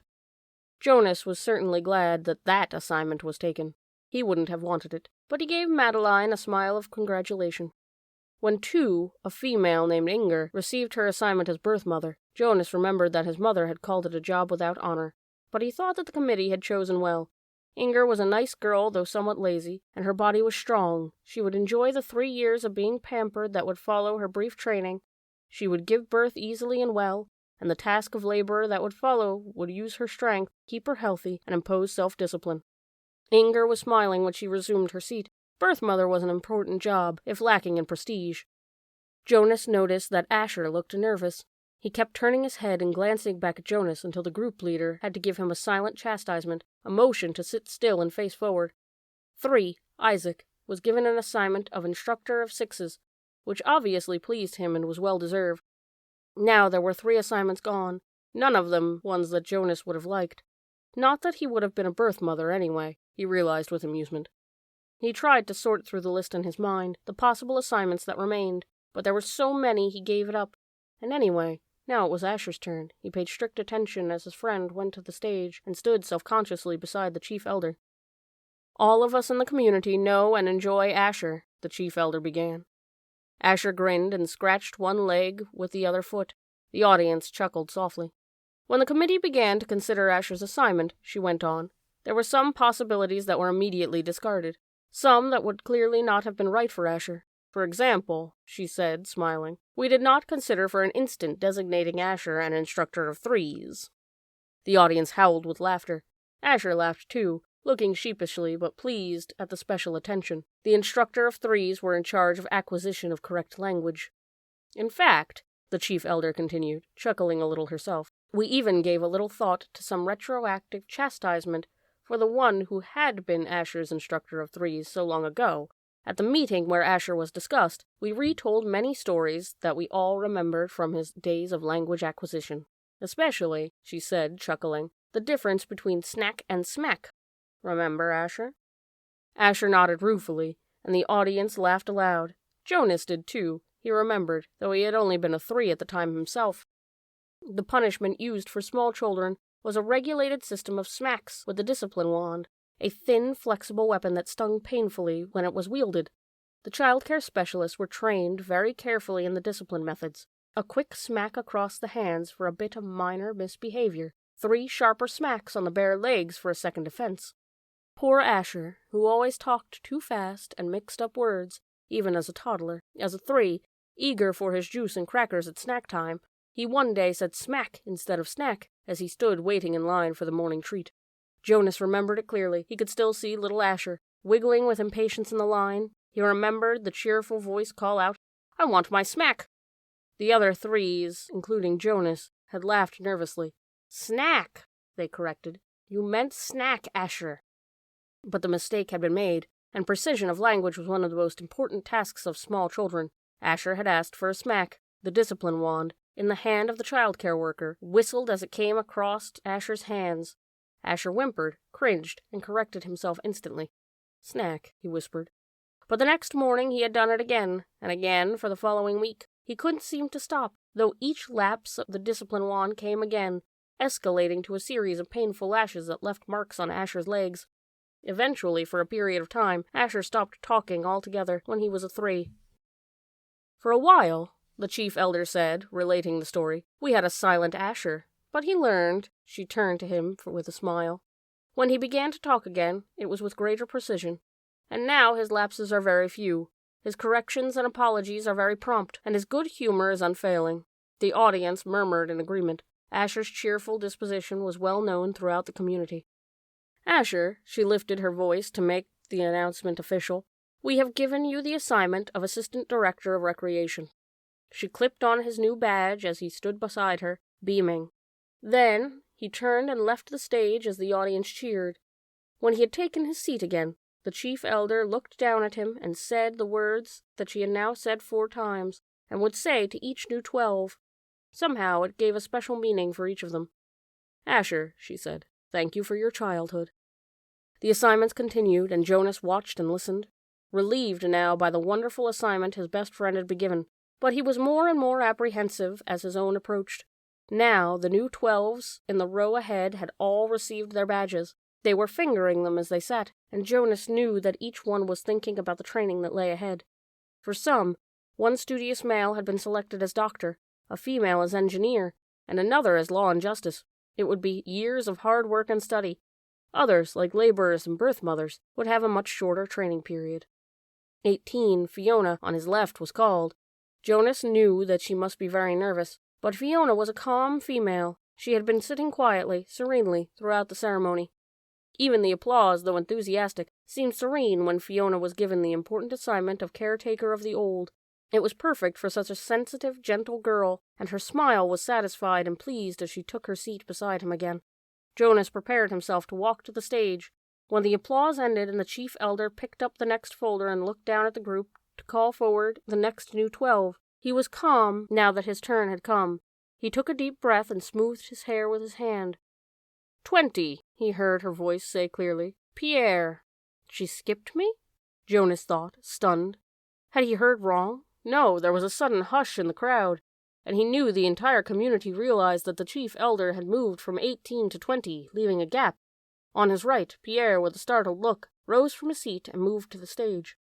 A mistake. She made a mistake. But Jonas knew, even as he had the thought, that she hadn't. The chief elder made no mistakes, not at the ceremony of 12. He felt dizzy, and he couldn't focus his attention. He didn't hear the assignment Pierre received. and was only dimly aware of the applause as the boy returned, wearing his new badge. Then 21, 22. The numbers continued in order. Jonas sat dazed as they moved up into the 30s, and then the 40s, nearing the end. Each time, at each assignment, his heart jumped for a moment, and he thought wild thoughts. Perhaps now she would call his name. Could he have forgotten his own number? No, he had always been 19. He was sitting in the seat marked 19. But she had skipped him. And he saw the others in his group glance at him, embarrassed, and then avert their eyes quickly. He saw a worried look on their face. He hunched his shoulders and tried to make himself smaller in the seat. He wanted to disappear, to fade away, to not exist. He didn't dare turn to find his parents in the crowd. He couldn't bear to see their faces darkened with shame. Jonas bowed his head and searched through his mind. What had he done wrong? Chapter 8. The audience was clearly ill at ease. They applauded at the final assignment, but the applause was piecemeal, no longer a crescendo of united enthusiasm. There were murmurs of confusion. Jonas moved his hands together, clapping, but it was an automatic, meaningless gesture that he wasn't even aware of. His mind had shut out all of the earlier emotions, the anticipation, excitement, pride, and even the happy kinship with his friends. Now he felt only humiliation and terror. The chief elder waited until the uneasy applause subsided. Then she spoke again. "I know," she said in her vibrant, gracious voice, "that you are all concerned, that you feel I have made a mistake." She smiled. The community, relieved from its discomfort very slightly by her benign statement, seemed to breathe more easily. It was very silent. Jonas looked up. "I have caused you anxiety," she said. "I apologize to my community." Her voice flowed over the assembled crowd. "We accept your apology," they all uttered together. "Jonas," she said, looking down at him, "I apologize to you in particular. I caused you anguish." "I accept your apology," Jonas replied shakily. "Please come to the stage now." Earlier that day, dressing in his own dwelling, he had practiced the kind of jaunty, self-assured walk that he hoped he could make to the stage when his turn came.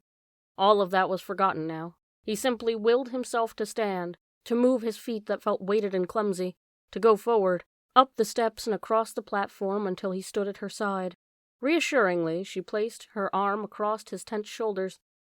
"Jonas has not been assigned," she informed the crowd, and his heart sank. Then she went on. "Jonas has been selected." He blinked. What did that mean? He felt a collective questioning stir from the audience. They, too, were puzzled. In a firm, commanding voice, she announced, "Jonas has been selected to be our next receiver of memory." Then he heard the gasp, the sudden intake of breath, drawn sharply in astonishment by each of the seated citizens. He saw their faces, the eyes widened in awe, and still he did not understand. "Such a selection is very, very rare," the chief elder told the audience. "Our community has only one receiver. It is he who trains his successor." "We have had our current receiver for a very long time," she went on. Jonas followed her eyes and saw that she was looking at one of the elders. The committee of elders was sitting together in a group, and the chief elder's eyes were now on one who sat in the midst, but seemed oddly separate from them. It was a man Jonas had never noticed before, a bearded man with pale eyes. He was watching Jonas intently. "We failed in our last selection," the chief elder said solemnly. "It was 10 years ago, when Jonas was just a toddler. I will not dwell on the experience because it causes us all terrible discomfort." Jonas didn't know what she was referring to, but he could sense the discomfort of the audience. They shifted uneasily in their seats. "We have not been hasty this time," she continued. "We could not afford another failure. Sometimes," she went on, speaking now in a lighter tone, relaxing the tension in the auditorium, "we are not entirely certain about the assignments, even after the most painstaking observations. Sometimes we worry that the one assigned might not develop, through training, every attribute necessary. 11s are still children, after all. What we observe as playfulness and patience, the requirements to become nurture, could, with maturity, be revealed as simply foolishness and indolence. So we continue to observe during training and to modify behavior when necessary. But the receiver in training cannot be observed, cannot be modified. That is stated quite clearly in the rules. He is to be alone, apart, while he is prepared by the current receiver for the job which is the most honored in our community." Alone, apart. Jonas listened with increasing unease. "Therefore, the selection must be sound. It must be a unanimous choice of the committee. They can have no doubts, however fleeting. If, during the process, an elder reports a dream of uncertainty, that dream has the power to set a candidate aside instantly. Jonas was identified as a possible receiver of memory many years ago. We have observed him meticulously. There were no dreams of uncertainty. He has shown all of the qualities that a receiver must have. With her hand still firmly on his shoulder, the chief elder listed the qualities. Intelligence, she said. We are all aware that Jonas has been a top student throughout his school days. Integrity, she said next. Jonas has, like all of us, committed minor transgressions. She smiled at him. We expect that. We hoped, also, that he would present himself promptly for chastisement, and he has always done so. Courage, she went on. Only one of us here today has ever undergone the rigorous training required of a receiver. He, of course, is the most important member of the committee, the current receiver. It was he who reminded us, time and again, of the courage required. Jonas, she said, turning to him, but speaking in a voice that the entire community could hear, the training required of you involves pain, physical pain. He felt fear flutter within him. You have never experienced that. Yes, you have scraped your knees and falls from your bicycle. Yes, you have crushed your finger in a door last year. Jonas nodded, agreeing, as he recalled the incident and its accompanying misery. But you will be faced, now, she explained gently, with a pain of magnitude that none of us here can comprehend because it is beyond our experience. The receiver himself was not able to describe it, only to remind us that you would be faced with it, that you would need immense courage. We cannot prepare you for that. But we feel certain that you are brave, she said to him. He did not feel brave at all, not now. The fourth essential attribute, the chief elder said, is wisdom. Jonas has not yet acquired that. The acquisition of wisdom will come through his training. We are convinced that Jonas has the ability to acquire wisdom. That is what we looked for. Finally, the receiver must have one more quality, and it is one which I can only name, but not describe. I do not understand it. You members of the community will not understand it either. Perhaps Jonas will, because the current receiver has told us that Jonas already has this quality. He calls it the capacity to see beyond. The chief elder looked at Jonas with a question in her eyes. The audience watched him too. They were silent. For a moment he froze, consumed with despair. He didn't have it. The whatever, she said. He didn't know what it was. Now was the moment when he would have to confess, to say, "No, I don't, I can't," and throw himself on their mercy, ask for their forgiveness, to explain that he had been wrongly chosen, that he was not the right one at all. But when he looked out across the crowd, the sea of faces, the thing happened again. The thing that had happened with the apple. They changed. He blinked and it was gone. His shoulders straightened slightly. Briefly, he felt a tiny sliver of sureness for the first time. She was still watching him. They all were. I think it's true, he told the chief elder and the community. I don't understand it yet. I don't know what it is. But sometimes I see something, and maybe it's beyond. She took her arm from his shoulders.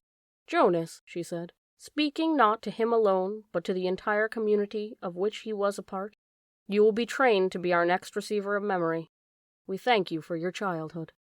Then she turned and left the stage, left him there alone, standing and facing the crowd, which began spontaneously the collective murmur of his name. Jonas. It was a whisper at first, hushed, barely audible. Jonas, Jonas. Then louder, faster, Jonas, Jonas, Jonas! With the chant, Jonas knew.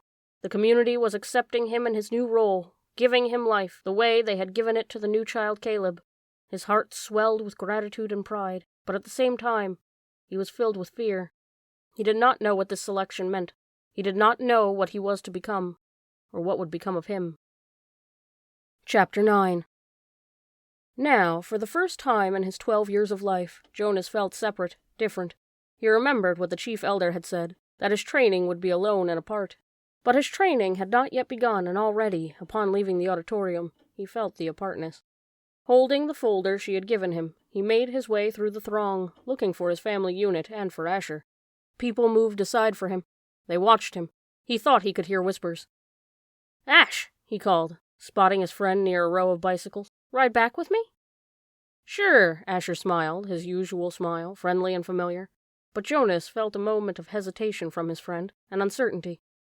"Congratulations," Asher said. "You too," Jonas replied. It was really funny when she told about the smacks. You got more applause than almost anybody else. The other new 12s clustered nearby, placing their folders carefully into their carrying containers on the backs of the bikes. In each dwelling tonight they would be studying the instructions for the beginning of their training. Each night for years the children had memorized the required lessons for school, often yawning with boredom. Tonight they would all begin eagerly to memorize the rules for their adult assignments. "Congratulations, Asher," someone called. Then that hesitation again. "You too, Jonas." Asher and Jonas responded with congratulations to their group mates. Jonas saw his parents watching him from the place where their own bicycles were waiting. Lily had already been strapped into her seat. He waved. They waved back, smiling. But he noticed that Lily was watching him solemnly, her thumb in her mouth. He rode directly to his dwelling, exchanging only small jokes and unimportant remarks with Asher. "See you in the morning, Recreation Director," he called, dismounting by his door as Asher continued on. "Right, see you," Asher called back. Once again, there was just a moment when things weren't quite the same. Weren't quite as they had always been through the long friendship. Perhaps he had imagined it. Things couldn't change with Asher. The evening meal was quieter than usual. Lily chattered about her plans for volunteer work. She would begin, she said, at the nurturing center, since she was already an expert at feeding Gabriel. "I know," she added quickly when her father gave her a warning glance. "I won't mention his name. I know I'm not supposed to know his name." "I can't wait for tomorrow to come," she said happily. Jonas sighed uneasily. "I can," he muttered. "You've been greatly honored," his mother said. "Your father and I are very proud." "It's the most important job in the community," Father said. "But just the other night you said the job of making assignments was the most important." Mother nodded. "This is different. It's not a job, really. I never thought, never expected." She paused. "There's only one receiver." But the chief elder said that they had made a selection before, and that it failed. What was she talking about? Both of his parents hesitated. Finally, his father described the previous selection. It was very much as it was today, Jonas, the same suspense as 111 had been passed over when the assignments were given. Then the announcement when they singled out the one. Jonas interrupted. "What was his name?" His mother replied. "Her, not his. It was a female. But we are never to speak the name or to use it again for a new child." Jonas was shocked. A name designated not to be spoken indicated the highest degree of disgrace. "What happened to her?" he asked nervously. But his parents looked blank. "We don't know," his father said uncomfortably. "We never saw her again." A silence fell over the room. They looked at each other. Finally, his mother, rising from the table, said, "You've been greatly honored, Jonas, greatly honored." Alone in his sleeping room, prepared for bed, Jonas opened his folder at last. Some of the other 12s, he had noticed, had been given folders thick with printed pages. He imagined Benjamin, the scientific male in his group, beginning to read pages of rules and instructions with relish. He pictured Fiona smiling, her gentle smile as she bent over the list of duties and methods that she would be required to learn in the days to come. But his own folder was startlingly close to empty. Inside there was only a single printed sheet. He read it twice. Jonas, receiver of memory. 1.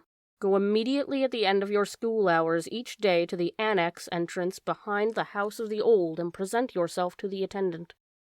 2. Go immediately to your dwelling at the conclusion of training hours each day. 3. From this moment you are exempted from rules governing rudeness. You may ask any question of any citizen, and you will receive answers. 4. Do not discuss your training with any other member of the community, including parents and elders. 5. From this moment you are prohibited from dream-telling. 6. Except for illness or injury unrelated to your training, do not apply for any medication. 7. You are not permitted to apply for release. 8. You may lie. Jonas was stunned. What would happen to his friendships? His mindless hours playing ball or riding his bike along the river? Those had been happy and vital times for him. Were they to be completely taken from him now? The simple logistic instructions, where to go and when, were expected.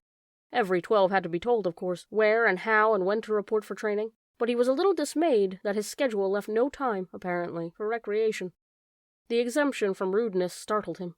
Reading it again, however, he realized that it didn't compel him to be rude. It simply allowed him the option. He was quite certain he would never take advantage of it. He was so completely, so thoroughly accustomed to courtesy within the community that the thought of asking another citizen an intimate question, of calling someone's attention to an area of awkwardness, was unnerving. The prohibition of dream-telling, he thought, would not be a real problem. He dreamed so rarely that the dream-telling did not come easily to him anyway, and he was glad to be excused from it. He wondered briefly, though, how to deal with it in the morning meal. What if he did dream? Should he simply tell his family unit, as he did so often anyway, that he hadn't? That would be a lie. Still, the final rule said, well, he wasn't quite ready to think about the final rule on the page. The restriction of medication unnerved him. Medication was always available to citizens, even to children, through their parents. When he had crushed his finger in the door, he had quickly, gasping into the speaker, notified his mother. She had hastily requisitioned relief of pain medication, which had promptly been delivered to his dwelling. Almost instantly, the excruciating pain in his hand had diminished to the throb which was, now, all he could recall of the experience. Rereading Rule Number 6, he realized that the crushed finger fell into the category of unrelated to training, so if it ever happened again, and he was quite certain it wouldn't, he had been very careful near heavy doors since the accident, he could still receive medication. The pill he took now, each morning, was also unrelated to training, so he would continue to receive the pill. But he remembered uneasily that the chief elder had said about pain that would come with his training. She had called it indescribable. Jonas swallowed hard, trying without success to imagine what such pain might be like with no medication at all, but it was beyond his comprehension. He felt no reaction to Rule Number 7 at all. It had never occurred to him that under any circumstances ever, he might apply for release. Finally, he steeled himself to read the final rule again. He had been trained since earliest childhood, since his earliest language of learning, never to lie. It was an integral part of the learning of precise speech. Once, when he had been a 4, he had said, just prior to the midday meal at school, "I'm starving." Immediately he had been taken aside for a brief private lesson in language precision. He was not starving, it was pointed out. He was hungry. No one in the community was starving. He had never been starving, would ever be starving. To say starving was to speak a lie. An unintentional lie, of course, but the reason for precision of language was to ensure that unintentional lies were never uttered. Did he understand that? They asked him. And he had. He had never, within his memory, been tempted to lie. Asher did not lie. Lily did not lie. His parents did not lie. No one did. Unless... Now Jonas had a thought that he had never had before. This new thought was frightening. What if others, adults, had, upon becoming 12, received in their instructions the same terrifying sentence? What if they all had been instructed? You may lie. His mind reeled, now empowered to ask questions of utmost rudeness, and promised answers. He could, conceivably, though it was almost unimaginable, ask someone, some adult, his father perhaps, "Do you lie?" But he would have no way of knowing if the answer he received were true. Chapter 10. "I go in here, Jonas," Fiona told him when they reached the door to the house of the old after parking their bicycles in the designated area. "I don't know why I'm nervous," she confessed. "I've been here so often before." She turned her folder over in her hands. "Well, everything's different now," Jonas reminded her. "Even the nameplates on our bikes," Fiona laughed. During the night, the nameplate of each new 12 had been removed by the maintenance crew and replaced with a style that indicated citizen in training. "I don't want to be late," she said hastily, and started up the steps. "If we finish at the same time, I'll ride home with you." Jonas nodded, waved to her, and headed around the building toward the annex, a small wing attached to the back. He certainly didn't want to be late for his first day of training either. The annex was very ordinary, its door unremarkable. He reached for the heavy handle, then noticed a buzzer on the wall, so he buzzed instead.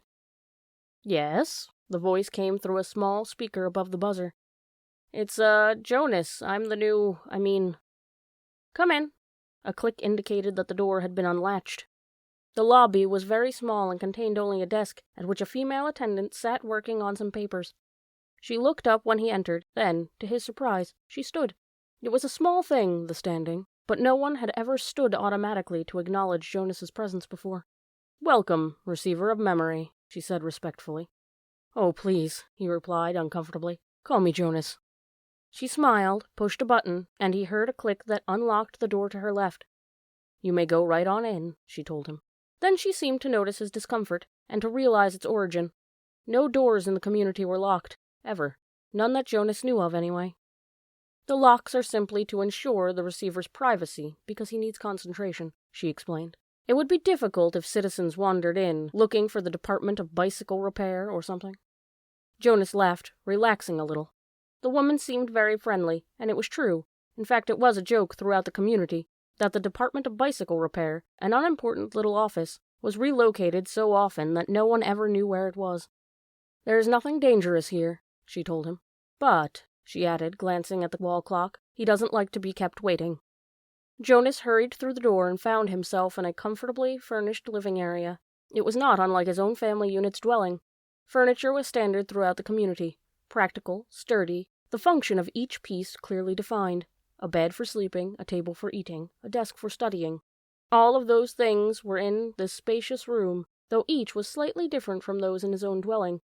The fabrics on the upholstered chairs and sofa were slightly thicker and more luxurious.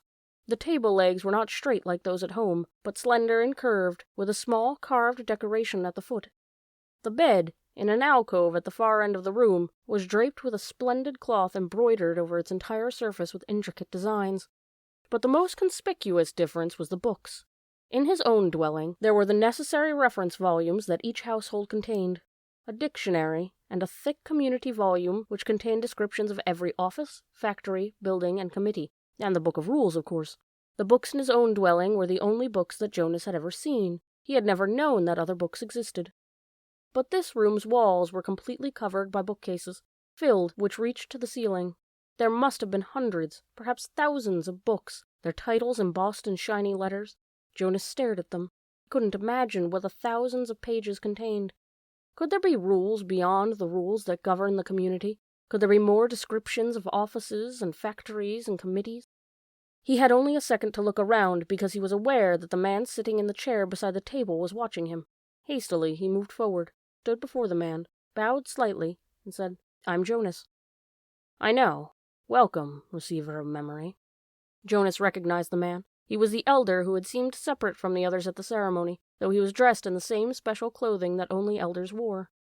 Jonas looked self-consciously into the pale eyes that mirrored his own. "Sir, I apologize for my lack of understanding." He waited, but the man did not give the standard accepting of apology response. After a moment, Jonas went on. "But I think," he corrected, reminding himself that if precision of language were to ever be important, it was certainly important now, in the presence of this man, "that you are the receiver of memory. I was only selected, yesterday. I'm not anything at all. Not yet." The man looked at him thoughtfully, silently. It was a look that combined interest, curiosity, concern, and perhaps a little sympathy as well. Then he spoke. "Beginning today, this moment, at least to me, you are the receiver. I have been the receiver for a long time, a very long time. You can see that, can't you?" Jonas nodded. The man was wrinkled, and his eyes, though piercing in their unusual lightness, seemed tired. The flesh around them was darkened into shadowed circles. "I can see that you are very old," Jonas responded with respect. The old were always given the highest respect. The man smiled. He touched the sagging flesh on his own face with amusement. "I am not, actually, as old as I look. This job has aged me. I know I look as if I should be scheduled for release very soon, but I actually have a good deal of time left. I was pleased, though, when you were selected. It took them a long time. The failure of the previous selection was 10 years ago, and my energy is starting to diminish. I need what strength I have remaining for your training. We have hard and painful work to do, you and I. Please sit down," he said, and gestured toward the nearby chair. Jonas lowered himself onto the soft seat cushion. The man closed his eyes and continued speaking. "When I became a 12, I was selected, as you were. I was frightened, as I'm sure you are." He opened his eyes for a moment and peered at Jonas, who nodded, then closed his eyes again. "I came to this very room to begin my training. It was such a long time ago. The previous receiver seemed just as old to me as I do to you. He was just as tired as I am today." He sat forward suddenly, opening his eyes, and said, "You may ask questions. I have so little experience in describing this process, it is forbidden to talk about it." "I know, sir. I have read the instructions," Jonas said. "So I may neglect to make things as clear as I should," the man chuckled. "My job is important, and has enormous honor, but that does not mean I am perfect. And when I tried before to train a successor, I failed. Please ask any questions that will help you. In his mind, Jonas had questions. 1,000, 1,000,000 questions. As many questions as there were books lining the walls. But he did not ask one. Not yet. The man sighed, seeming to put his thoughts in order. Then he spoke again. Simply stated, he said, though it's not really simple at all, my job is to transmit to you all the memories I have within me. Memories of the past. Sir, Jonas said tentatively, I would be very interested to hear the story of your life, and to listen to your memories. I apologize for interrupting, he added quickly. The man waved his hand impatiently. No apologies in this room. We haven't time. Well, Jonas went on, uncomfortably aware that he might be interrupting again, I am really interested. I don't mean that I'm not, but I don't exactly understand why it's so important. I could do some adult job in the community, and in my recreation time I could come and listen to the stories from your childhood. I'd like that, actually, he added. I've done that already, in the house of the old. The old like to tell about their childhoods, and it's always fun to hear. The man shook his head. No, no, he said. I'm not being clear. It's not my past, not my childhood that I must transmit to you. He leaned back, resting his head against the back of the upholstered chair. It's the memories of the whole world, he said with a sigh. Before you, before me, before the previous receiver, and generations before him. Jonas frowned. The whole world? He asked. I don't understand. Do you mean not just us, not just the community? Do you mean elsewhere, too? He tried, in his mind, to grasp the concept. I'm sorry, sir. I don't understand exactly. Maybe I'm not smart enough. I don't know what you mean when you say the whole world, or generations before him. Thought there was only us. Thought there was only now. There's much more. There's all that goes beyond, all that is elsewhere, all that goes back and back and back. I received all of those when I was selected, and here in this room, all alone, I re-experience them again and again. It is how wisdom comes, and how we shape our future. He rested for a moment, breathing deeply. I am so weighted with them, he said. Jonas felt a terrible concern for the man, suddenly. It's as if, the man paused, seeming to search his mind for the right words of description. It's like going downhill through deep snow on a sled, he said finally. At first it's exhilarating, the speed, the sharp, clear air, but then the snow accumulates, builds up on the runners, and you slow, you have to push hard to keep going, and... He shook his head suddenly and peered at Jonas. That meant nothing to you, did it? He asked. Jonas was confused. I didn't understand it, sir. Of course you didn't. You don't know what snow is, do you? Jonas shook his head. Or a sled, runners? No, sir, Jonas said. Downhill? The term means nothing to you? Nothing, sir. Well, it's a place to start. I've been wondering how to begin. Move to the bed and lie face down. Remove your tunic first. Jonas did so, a little apprehensively. Beneath his bare chest, he felt the soft folds of the magnificent cloth that covered the bed. He watched as the man rose and moved first to the wall where the speaker was. It was the same sort of speaker that occupied a place in every dwelling, but one thing about it was different. This one had a switch, which the man deftly snapped to the end that said off. Jonas almost gasped aloud. To have the power to turn the speaker off, it was an astonishing thing. Then the man moved with surprising quickness to the corner where the bed was. He sat on a chair beside Jonas, who was motionless, asking for what would happen next.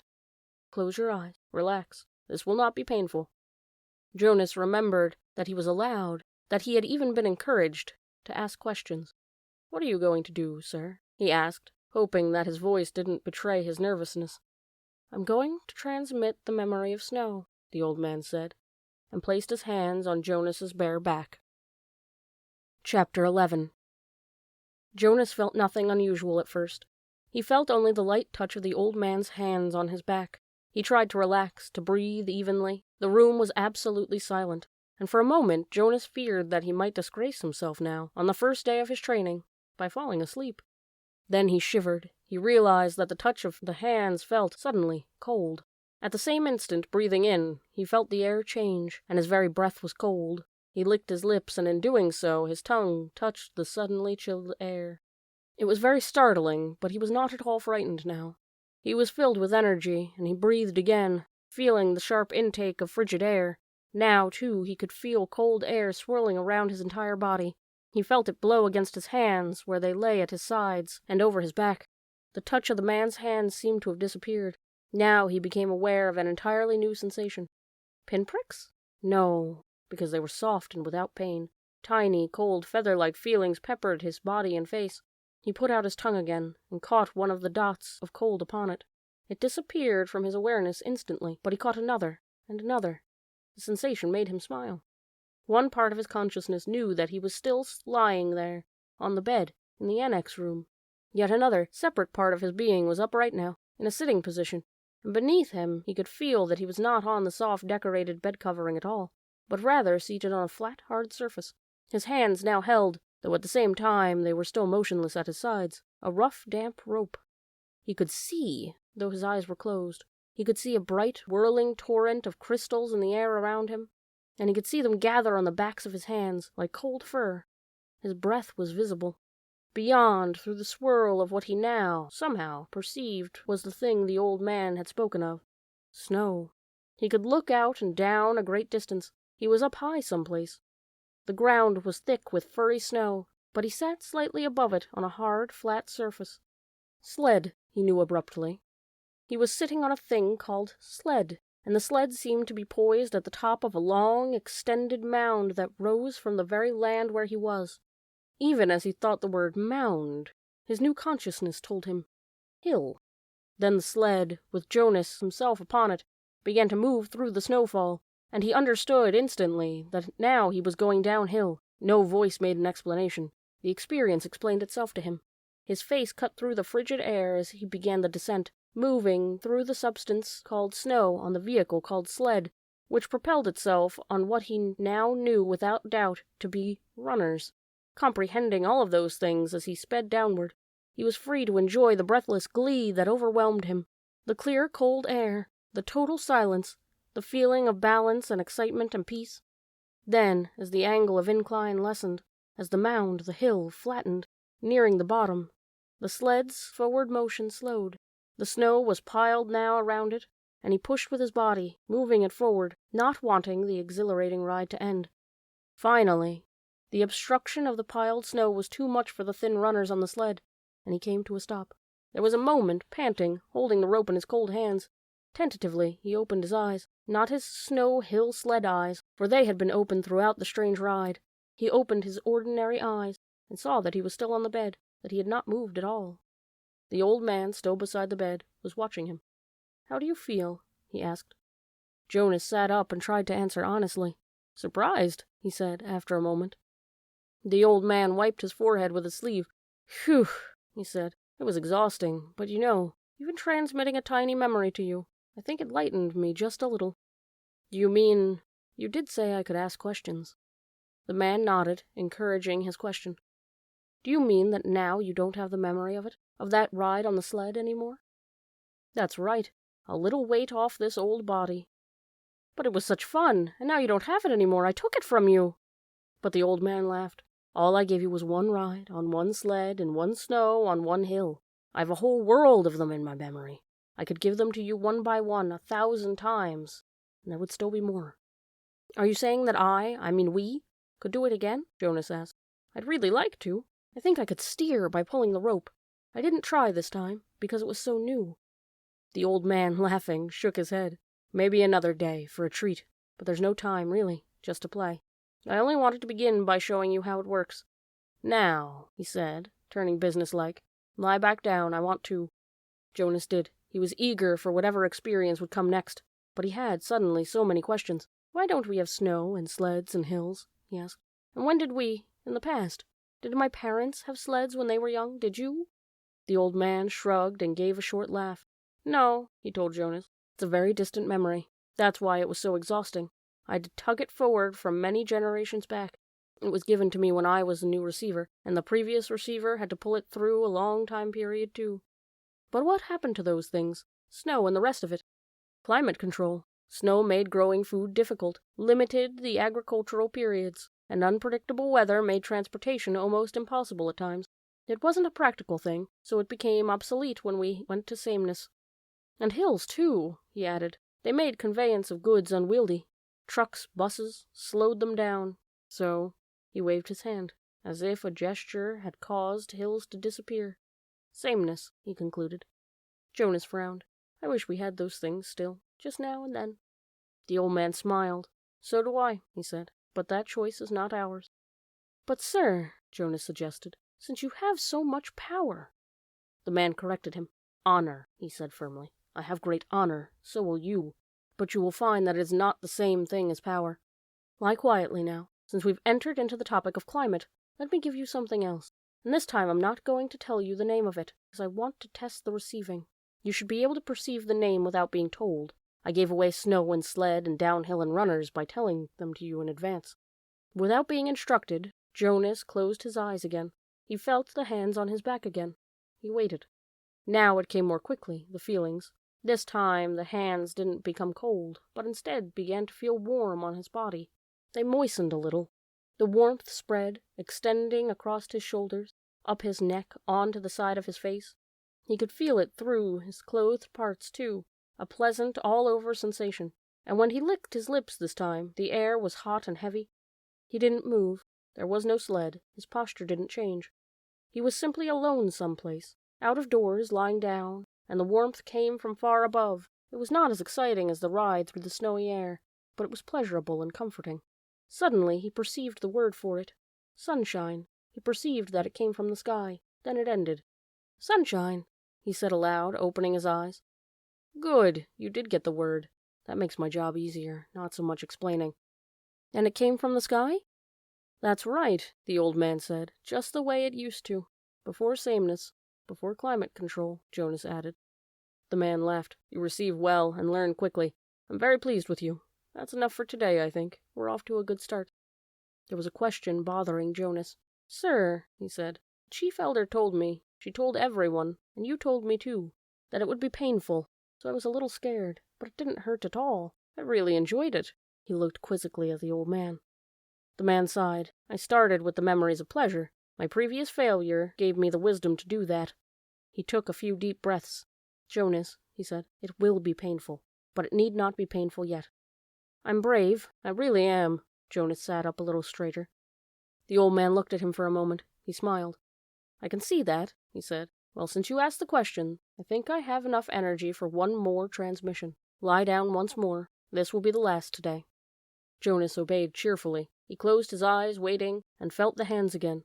Then he felt the warmth again, the sunshine again, coming from the sky of his other consciousness that was so new to him. This time, as he lay basking in the wonderful warmth, he felt the passage of time. His real self was aware that it was only a minute or two, but his other memory-receiving self felt hours pass in the sun. His skin began to sting. Restlessly, he moved one arm, bending it, and felt a sharp pain in the crease of his inner arm at the elbow. Ouch, he said loudly, and shifted on the bed. Ow, he said, wincing at the shift, and even moving his mouth to speak made his face hurt. He knew there was a word, but the pain kept him from grasping it. Then it ended. He opened his eyes, wincing with discomfort. Hurt, he told the man, and I couldn't get the word for it. It was sunburn, the old man told him. It hurt a lot, Jonas said, but I'm glad you gave it to me. It was interesting. Now I understand better what it meant, that there would be pain. The man didn't respond. He sat silently for a second. Finally, he said, Get up now. Time for you to go home. They both walked to the center of the room. Jonas put his tunic back on. Goodbye, sir, he said. Thank you for my first day. The old man nodded to him. He looked drained and a little sad. Sir, Jonas said shyly. Yes, do you have a question? It's just I don't know your name. I thought you were the receiver, but you say that now I'm the receiver, so I don't know what to call you. The man had sat back down in the comfortable upholstered chair. He moved his shoulders around as if to ease away an aching sensation. He seemed terribly weary. Call me the giver, he told Jonas. Chapter 12. You slept soundly, Jonas, his mother asked at the morning meal. No dreams? Jonas simply smiled and nodded, not ready to lie, not willing to tell the truth. I slept very soundly, he said. I wish this one would, his father said, leaning down from his chair to touch Gabriel's waving fist. The basket was on the floor beside him, in its corner. Beside Gabriel's head, the stuffed hippo sat staring with its blank eyes. So do I, said Mother, rolling her eyes. He's so fretful at night. Jonas had not heard the new child during the night, because, as always, he had slept soundly. But it was not true that he had had no dreams. Again and again, as he slept, he had slid down that snow-covered hill. Always, in the dream, it seemed as if there were a destination. A something, he could not grasp what. that lay beyond the place where the thickness of snow brought the sled to a stop. He was left, upon awakening, with the feeling that he wanted, even somehow needed, to reach the something that waited in the distance, the feeling that it was good, that it was welcoming, that it was significant. But he did not know how to get there.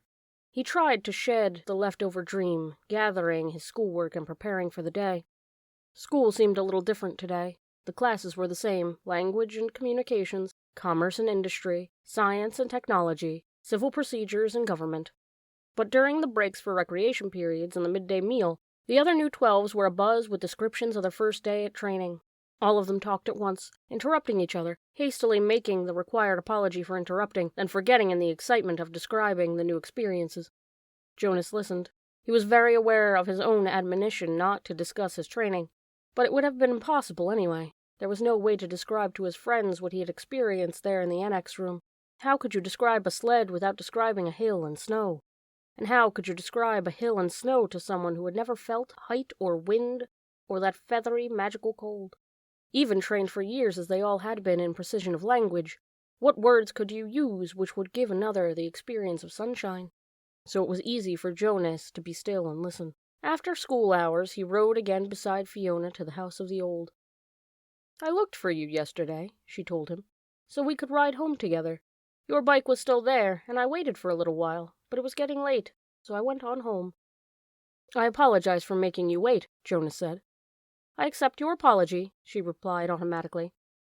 "I stayed a little longer than I expected," Jonas explained. She pedaled forward silently, and he knew that she expected him to tell her why. She expected him to describe his first day of training, but to ask would have fallen into the category of rudeness. "You've been doing so many volunteer hours with the old," Jonas said, changing the subject. "There won't be much that you don't already know." "Oh, there's lots to learn," Fiona replied. "There's administrative work, and the dietary rules, and punishment for disobedience. Did you know that they use the discipline wand on the old, the same as for small children? And there's occupational therapy, and recreational activities, and medications, and—" They reached the building and braked their bikes. "I really think I'll like it better than school," Fiona confessed. "Me too," Jonas agreed, wheeling his bike into its place. She waited for a second, as if, again, she expected him to go on. Then she looked at her watch, waved, and hurried toward the entrance. Jonas stood for a moment beside his bike, startled. It had happened again, the thing that he thought of now as seeing beyond. This time it had been Fiona who had undergone that fleeting, indescribable change. As he looked up and toward her, going through the door, it happened. She changed. Actually, Jonas thought, trying to recreate it in his mind, it wasn't Fiona in her entirety. It seemed to just be her hair, and just for that flickering instant. He ran through it in his mind. It was clearly beginning to happen more often. First the apple a few weeks before. The next time it had been the faces in the audience at the auditorium just 2 days ago. Now, today, Fiona's hair. Frowning, Jonas walked toward the annex. "I will ask the giver," he decided. The old man looked up, smiling, when Jonas entered the room. He was already seated beside the bed, and he seemed more energetic today, slightly renewed, and glad to see Jonas. "Welcome," he said. "We must get started. You're 1 minute late." "I apologize," Jonas began, and then stopped, flustered, remembering that there were no apologies. He removed his tunic and went to the bed. "I'm 1 minute late because something happened," he explained. "And I'd like to ask you about it, if you don't mind." "You may ask me anything." Jonas tried to sort it out in his mind so that he could explain it clearly. "I think it's what you call seeing beyond," he said. The giver nodded. "Describe it," he said. Jonas told him about the experience with the apple, and the moment on the stage when he had looked out and seen the same phenomenon in the faces of the crowd. "Then today, just now, outside, it happened with my friend Fiona. She herself didn't change exactly, but something about her changed for a second. Her hair looked different, but not in its shape, not in its length. Can't quite—" Jonas paused, frustrated by his inability to grasp and describe exactly what had happened. Finally, he simply said, "It changed. I don't know how or why." "That's why I was 1 minute late," he concluded, and looked questioningly at the giver. To his surprise, the old man asked him a question which seemed unrelated to the seeing beyond. "When I gave you the memory yesterday, the first one, the ride on the sled, did you look around?" Jonas nodded. "Yes," he said, "but the snow, in the air made it hard to see anything." "Did you look at the sled?" Jonas thought back. "No, I only felt it under me. I dreamed of it last night, too, but I don't remember seeing the sled in my dream, either." just feeling it. The giver seemed to be thinking.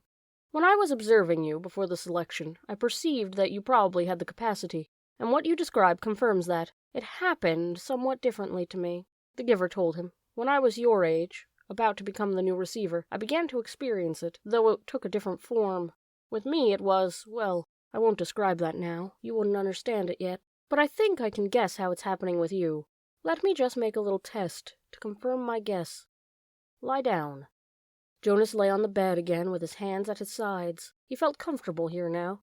He closed his eyes and waited for the familiar feel of the giver's hands on his back, but it didn't come. Instead, the giver instructed him, call back the memory of the ride on the sled, just the beginning of it, where you're at the top of the hill, before the slide starts. And this time, look down at the sled. Jonas was puzzled. He opened his eyes. Excuse me, he asked politely, but don't you have to give me the memory? It's your memory now. It's not mine to experience any longer. I gave it away. But how can I call it back? You can remember last year, or the year that you were a 7 or a 5, can't you? Of course. It's much the same. Everyone in the community has one-generation memories like those, but you will be able to go farther back. Just concentrate. Jonas closed his eyes again. He took a deep breath and sought the sled on the hill and the snow in his consciousness. There they were, with no effort. He was again sitting on that whirling world of snowflakes, atop the hill. Jonas grinned with delight, and blew his own steamy breath into view. Then, as he had been instructed, he looked down. He saw his own hands, furred again with snow, holding the rope. He saw his legs, moved them aside for a glimpse at the sled beneath. Dumbfounded, he stared at it. This time it was not a fleeting impression. This time the sled had, and continued to have, as he blinked and stared at it again, the same mysterious quality that the apple had had so briefly, and Fiona's hair. The sled did not change. It simply was, whatever the thing was. Jonas opened his eyes and was still on the bed. The giver was watching him curiously. Yes, Jonas said slowly. I saw it, in the sled. Let me try one more thing. Look over there to the bookcase. Do you see the very top row of books? The ones behind the table, on the top shelf? Jonas sought them with his eyes. He stared at them, and they changed. But the change was fleeting. It slipped away the next instant. It happened, Jonas said. It happened to the books, but it went away again. I'm right, then, the giver said. You're beginning to see the color red. The what? The giver sighed. How to explain this? Once, back in the time of the memories, everything had a shape and a size, the way things still do, but they also had a quality called color. There were a lot of colors, and one of them was called red. That's the one you are starting to see.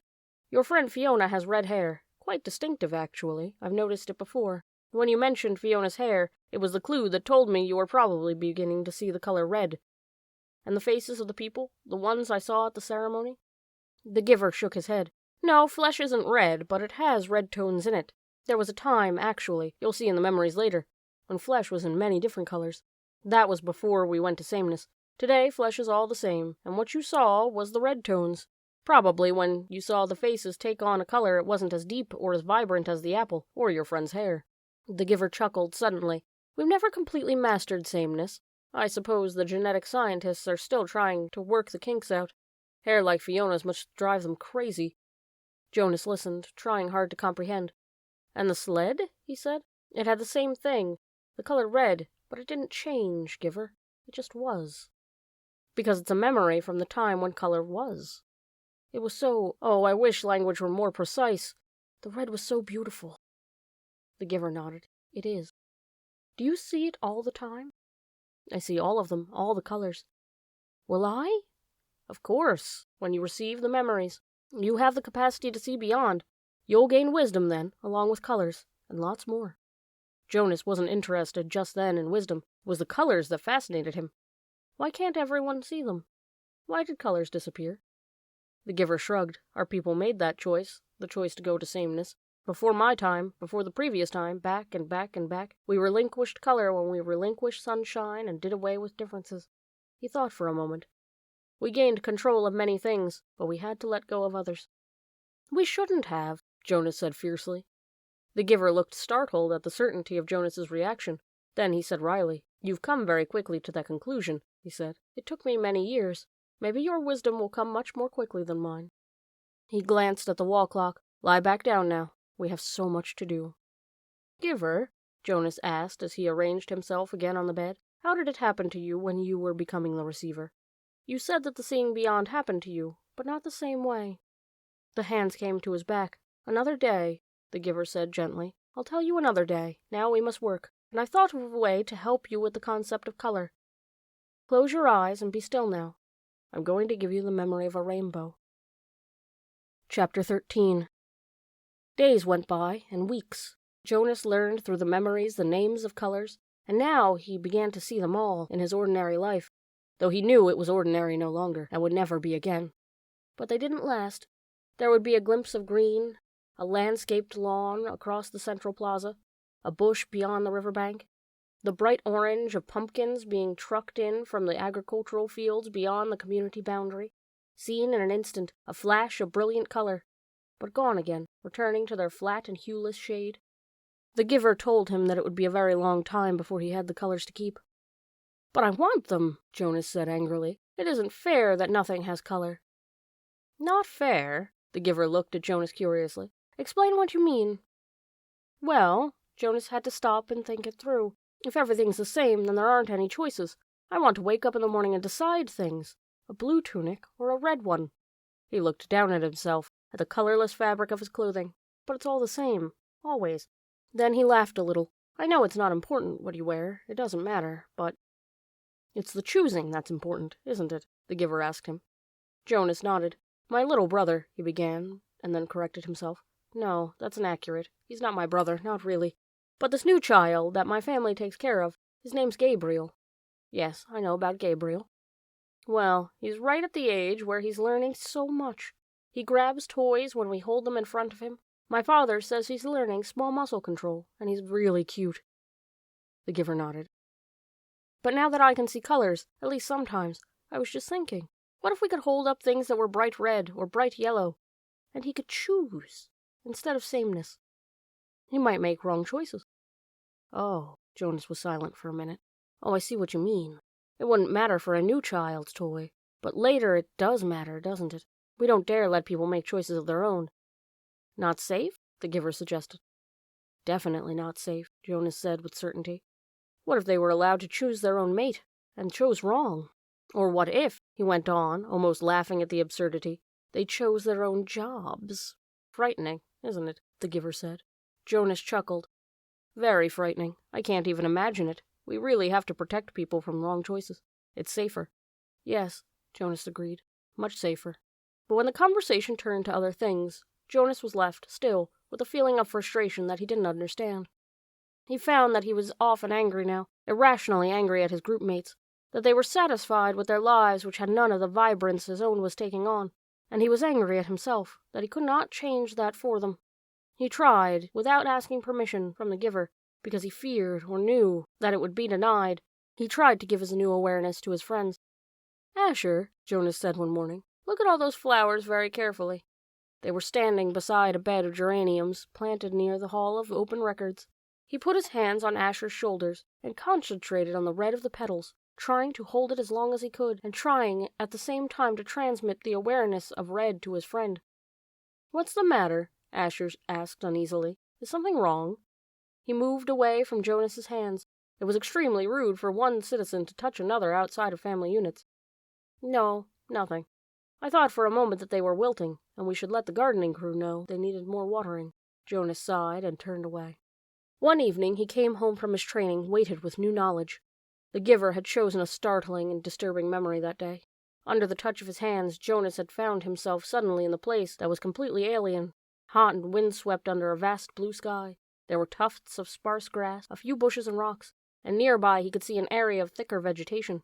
Broad, low trees outlined against the sky. He could hear noises, the sharp crack of weapons. He perceived the word guns, and then shouts, and an immense crashing thud as something fell, tearing branches through the trees.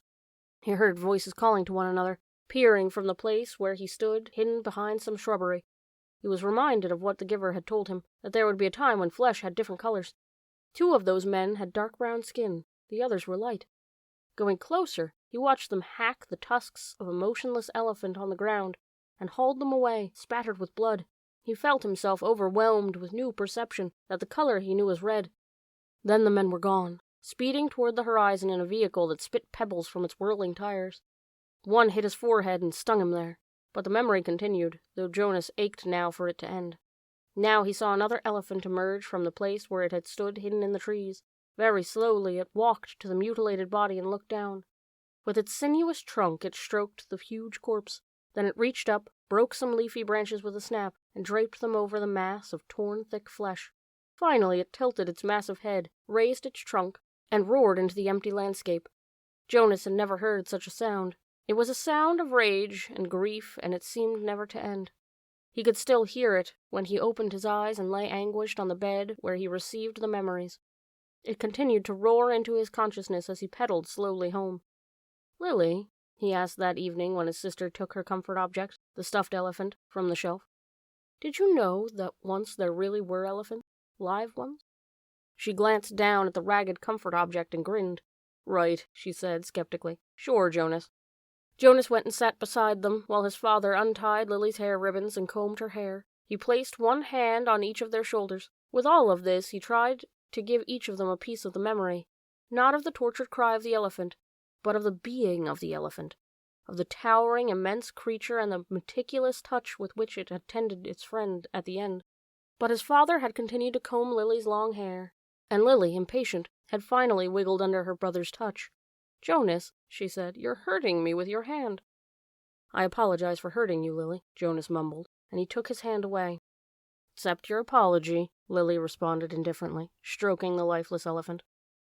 "Giver," Jonas asked once, as they prepared for the day's work, "don't you have a spouse? Aren't you allowed to apply for one?" Although he was exempted from the rules against rudeness, he wasn't aware that this was a rude question. But the giver had encouraged all of his questions, not seeming to be embarrassed or offended by even the most personal. The giver chuckled. "No, there's no rules against it, and I did have a spouse. You're forgetting how old I am, Jonas. My former spouse now lives with the childless adults." Oh, of course. Jonas had forgotten the giver's obvious age. When the adults of the community became older, their lives became different. They were no longer needed to create family units. Jonas's own parents, when he and Lily were grown, would go to live with the childless adults. "You'll be able to apply for a spouse, Jonas, if you want to. I'll warn you, though, that it will be difficult. Your living arrangements will have to be different from those of most family units, because the books are forbidden to citizens. You and I are the only ones with access to books." Jonas glanced around at the astonishing array of volumes. From time to time now he could see their colors. With their hours together, his and the giver's, consumed by conversation and by the transmission of memories, Jonas had not yet opened any of the books, but he read the titles here and there, and knew that they contained all the knowledge of the centuries, and that one day they would belong to him. "So if I have a spouse, maybe children, I'll have to hide the books from them?" The giver nodded. "I wasn't permitted to share the books with my spouse, that's correct. And there are other difficulties, too. You remember the rule that says the new receiver can't talk about his training?" Jonas nodded. Of course he remembered. It had turned out, by far, to be the most frustrating of the rules he was required to obey. "When you become the official receiver, when we're finished here, you'll be given a whole new set of rules. Those are the rules that I obey. And it won't surprise you that I am forbidden to talk about my work to anyone except the new receiver. That's you, of course. So there will be a whole part of your life which you won't be able to share with a family. It's hard, Jonas. It was hard for me. You do understand, don't you, that this is my life? The memories?" Jonas nodded again, but he was puzzled. Didn't life consist of the things you did each day? There wasn't anything else, really. "I've seen you taking walks," he said. The giver sighed. "I walk, I eat at mealtime, and when I am called by the committee of elders, I appear before them to give counsel and advice." "Do you advise them often?" Jonas was a little frightened at the thought that he would one day be the one to advise the ruling body. But the giver said no. "Rarely, only when they are faced with something that they have not experienced before. Then they call upon me to use the memories and advise them. But it very seldom happens. Sometimes I wish that they would ask for my wisdom more often. There are so many things I could tell them, things that I wish they could change. But they don't want change. Life here is so orderly, so predictable, so painless. It's what they've chosen." "I don't know why they even need a receiver then, if they never call upon him," Jonas commented. "They need me, and you," the giver said, but didn't explain. "They were reminded of that 10 years ago." "What happened 10 years ago?" Jonas asked. "Oh, I know. You tried to train a successor and it failed. Why? Why did that remind them?" The giver smiled grimly. "When the new receiver failed, The memories that she had received were released. They didn't come back to me. They went. He paused, and seemed to be struggling with the concept. I don't know exactly. They went out in the place where memories once existed before receivers were created. Some place out there. He gestured vaguely with his arm, and then the people had access to them. Apparently, that's the way it was once. Everybody had access to memories. It was chaos, he said. They really suffered for a while. Finally, it subsided as the memories were assimilated, but it certainly made them aware of how they need a receiver to contain all that pain and knowledge. But you have to suffer like that all the time, Jonas pointed out. The giver nodded. And you will. It's my life, and it will be yours. Jonas thought about it. About what it would be like for him, along with walking and eating, and he looked around the walls of books, reading. That's it? The giver shook his head. Those are simply the things I do. My life is here. In this room? The giver shook his head. He put his hands to his own face, to his chest. No, here, in my being, where the memories are. My instructors in science and technology have taught us about how the brain works, Jonas told him eagerly. It's full of electrical impulses. It's like a computer. If you overstimulate one part of the brain with an electrode, He stopped talking. He could see an odd look on the giver's face. They know nothing, the giver said bitterly. Jonas was shocked. Since the first day in the annex room, they had together disregarded the rules about rudeness, and Jonas felt comfortable with that now. But this was different, and far beyond rude. This was a terrible accusation. What if someone had heard? He glanced quickly at the wall speaker, terrified that the committee might be listening, as they could at any time. But, as always during their sessions together, the switch had been turned to off. Nothing? Jonas whispered nervously. But my instructors. The giver flicked his hand as if brushing something aside. Oh, your instructors are well trained. They know their scientific facts. Everyone is well trained for his job. It's just that, without the memories, it's all meaningless. They gave that burden to me, and to the previous receiver, and the one before him. And back, and back, and back, Jonas said, knowing the phrase that always came. The giver smiled, though his smile was oddly harsh. That's right, and next it will be you. A great honor. Yes, sir. They told me that at the ceremony. The very highest honor. Some afternoons, the giver sent him away without training. Jonas knew on days when he arrived to find the giver hunched over, rocking his body slightly back and forth, his face pale, that he would be sent away. Go, the giver would tell him tensely. I'm in pain today. Come back tomorrow. On those days, worried and disappointed, Jonas would walk alone beside the river. The paths were empty of people except for the few delivery crews and landscape workers here and there. Small children were all at the child care center after school, and the older ones busy with volunteer hours or training. By himself, he tested his own developing memory. He watched the landscape for glimpses of the green that he knew was embedded in the shrubbery. When it came flickering into his consciousness, he focused upon it, keeping it there, darkening it, holding it in his vision for as long as possible until his head hurt and he let it fade away. He stared at the flat, colorless sky, bringing blue from it, and remembered sunshine until finally, for an instant, he could feel warmth. He stood at the foot of the bridge that spanned the river, the bridge that citizens were allowed to cross only for official business.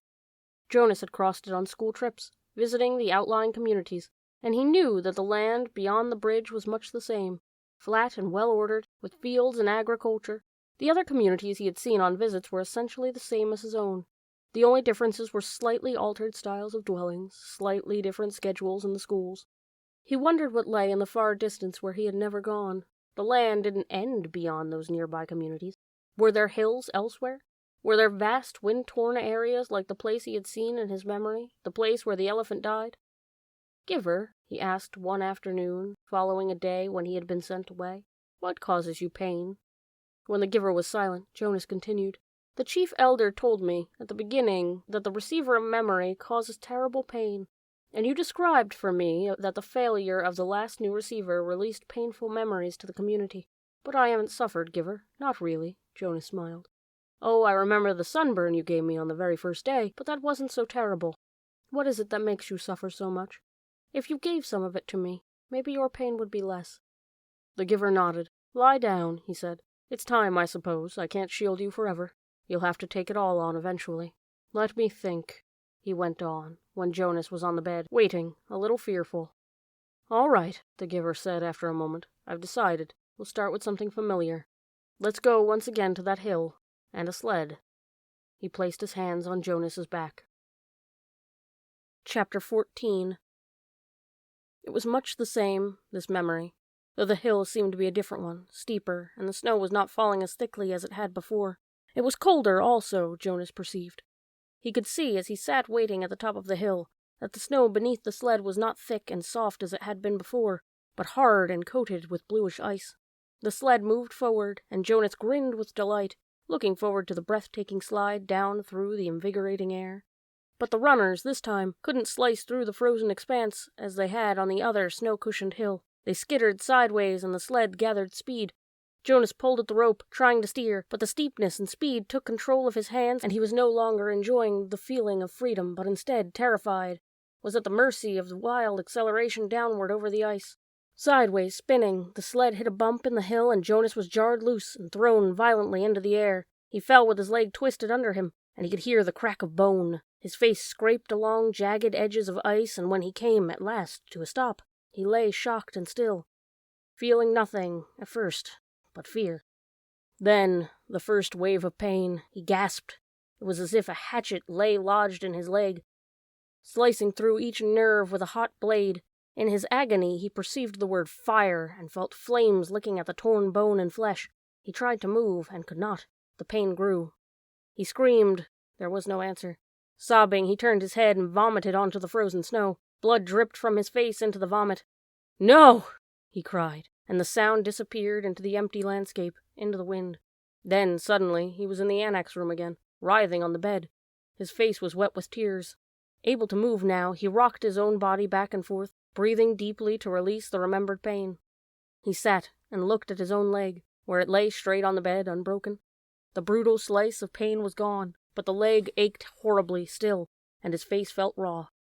"May I have relief of pain, please?" he begged. It was always provided in his everyday life for bruises and wounds, for a mashed finger, a stomach ache, a skinned knee from a fall on a bike. There was always a daub of anesthetic ointment, or pill, or in severe instances, an injection that brought complete and instantaneous deliverance. But the giver said no, and looked away. Limping, Jonas walked home, pushing his bicycle that evening. The sunburn pain had been so small in comparison, and had not stayed with him, but this ache lingered. It was not unendurable, as the pain on the hill had been. Jonas tried to brave it. He remembered that the chief elder had said he was brave. "Is something wrong, Jonas?" his father asked at the evening meal. "You're so quiet tonight. Aren't you feeling well? Would you like some medication?" But Jonas remembered the rules. No medication for anything related to his training, and no discussion of his training. At the time for sharing of feelings, he simply said that he felt tired, that his school lessons had been unusually demanding that day. He went to his sleeping room early, and from behind the closed door he could hear his parents and sister laughing as they gave Gabriel his evening bath. They have never known pain, he thought. The realization made him feel desperately lonely, and he rubbed his throbbing leg. He eventually slept. Again and again he dreamed of the anguish and the isolation of the forsaken hill. The daily training continued. Now it always included pain. The agony of the fractured leg began to seem no more than a mild discomfort as the giver led Jonas firmly, little by little, into the deep and terrible suffering of the past. Each time, in his kindness, the giver ended the afternoon with a color-filled memory of pleasure. A brisk sail on a blue-green lake, a meadow dotted with yellow wildflowers, an orange sunset behind mountains. It was not enough to assuage the pain that Jonas was beginning now to know. "Why?" Jonas asked him after he had received a torturous memory in which he had been neglected and unfed. The hunger had caused excruciating spasms in his empty, distended stomach. He lay on the bed, aching. "Why do you and I have to hold these memories?" "It gives us wisdom," the giver replied. "Without wisdom I could not fulfill my function of advising the committee of elders when they call upon me."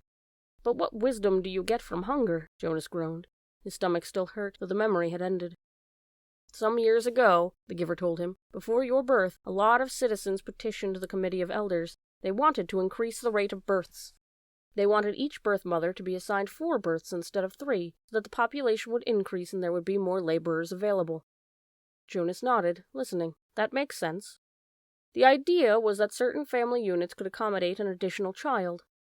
Jonas nodded again. "Mine could," he pointed out. "We have Gabriel this year, and it's fun having a 3rd child." "The committee of elders sought my advice," the giver said. "It made sense to them, too, but it was a new idea, and they came to me for wisdom." "And you used your memories?" The giver said yes. "And the strongest memory that came was hunger. It came from many generations back, centuries back. The population had gotten so big that hunger was everywhere. Excruciating hunger and starvation. It was followed by warfare. Warfare. It was a concept Jonas did not know, but hunger was familiar to him now. Unconsciously, he rubbed his own abdomen, recalling the pain of its unfulfilled needs. So you described that to them? They don't want to hear about pain, they just seek the advice. I simply advised them against increasing the population. But you said that was before my birth. They hardly ever come to you for advice. Only when they... What was it you said? When they have a problem they've never faced before? When did it happen last? Do you remember the day when the plane flew over the committee? Yes, I was scared. So were they. They prepared to shoot it down, but they sought my advice. I told them to wait. But how did you know? How did you know the pilot was lost? I didn't. I used my wisdom from the memories. I knew that there had been times in the past, terrible times, when people had destroyed others in haste and fear, and had brought about their own destruction. Jonas realized something. That means, he said slowly, that you have memories of destruction, and you have to give them to me, too, because I have to get the wisdom. The giver nodded. But it will hurt, Jonas said. It wasn't a question. It will hurt terribly, the giver agreed. But why can't everyone have the memories? I think it would seem a little easier if the memories were shared. You and I wouldn't have to bear so much by ourselves if everybody took part. The giver sighed. You're right, he said. But then everyone would be burdened and pained. They don't want that. And that's the real reason the receiver is so vital to them, and so honored. They selected me, and you, to lift that burden from themselves. When did they decide that? Jonas asked angrily. It wasn't fair. Let's change it. How do you suppose we do that? I've never been able to think of a way, and I'm supposed to be the one with all the wisdom. But there are two of us now, Jonas said eagerly. Together we can think of something. The giver watched him with a wry smile. Why can't we just apply for a change of rules? Jonas suggested. The giver laughed. Then Jonas, too, chuckled reluctantly.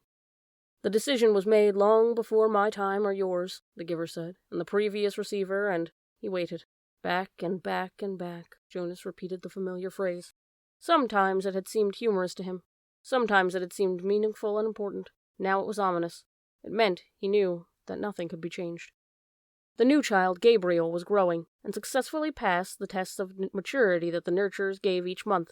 He could sit alone now, could reach for and grasp small play objects, and he had 6 teeth. During the daytime hours, Father reported, he was cheerful and seemed of normal intelligence, but he remained fretful at night, whimpering often, needing frequent attention. After all this extra time I've put in with him, Father said one evening after Gabriel had been bathed and was lying, for the moment, hugging his hippo placidly in the small crib that had replaced the basket. I hope they're not going to decide to release him. Maybe it would be for the best, Mother suggested. I know you don't mind getting up with him at night, but the lack of sleep is awfully hard for me. If they release Gabriel, can we get another new child as a visitor? Asked Lily. She was kneeling beside the crib, making funny faces at the little one, who was smiling back at her. Jonas's mother rolled her eyes in dismay. No, Father said, smiling. He ruffled Lily's hair. It's very rare, anyway, that a new child's status is as uncertain as Gabriel's. It probably won't happen again for a long time. Anyway, he sighed, they won't make the decision for a while. Right now we're all preparing for a release we'll probably have to make very soon. There's a birth mother who's expecting twin males next month. Oh dear, Mother said, shaking her head. If they're identical, I hope you're not the one assigned. I am. I'm next on the list. I'll have to select one to be nurtured and the other to be released. It's usually not hard, though. Usually it's just a matter of birth weight. We'll release the smaller of the two. Jonas, listening, thought suddenly about the bridge and how, standing there, he had wondered what lay elsewhere. Was there someone there, waiting, who would receive the tiny released twin? Would it grow up elsewhere, not knowing ever that in this community lived a being who looked exactly the same? For a moment he felt a tiny fluttering hope that he knew was quite foolish.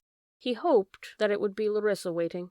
Larissa, the old woman he had bathed. He remembered her sparkling eyes, her soft voice, her low chuckle. Fiona had told him recently that Larissa had been released at a wonderful ceremony. But he knew that the old were not given children to raise. Larissa's life elsewhere would be quiet and serene as befit the old. She would not welcome the responsibility of nurturing a new child who needed feeding and care, and would likely cry at night. Mother, Father, he said, the idea coming to him unexpectedly. Why don't we put Gabriel's crib in my room tonight? I know how to feed and comfort him, and it would let you and Father get some sleep.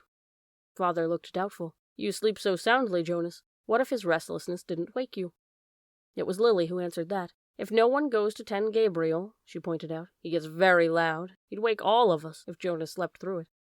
Father laughed. You're right, Lily-Billy.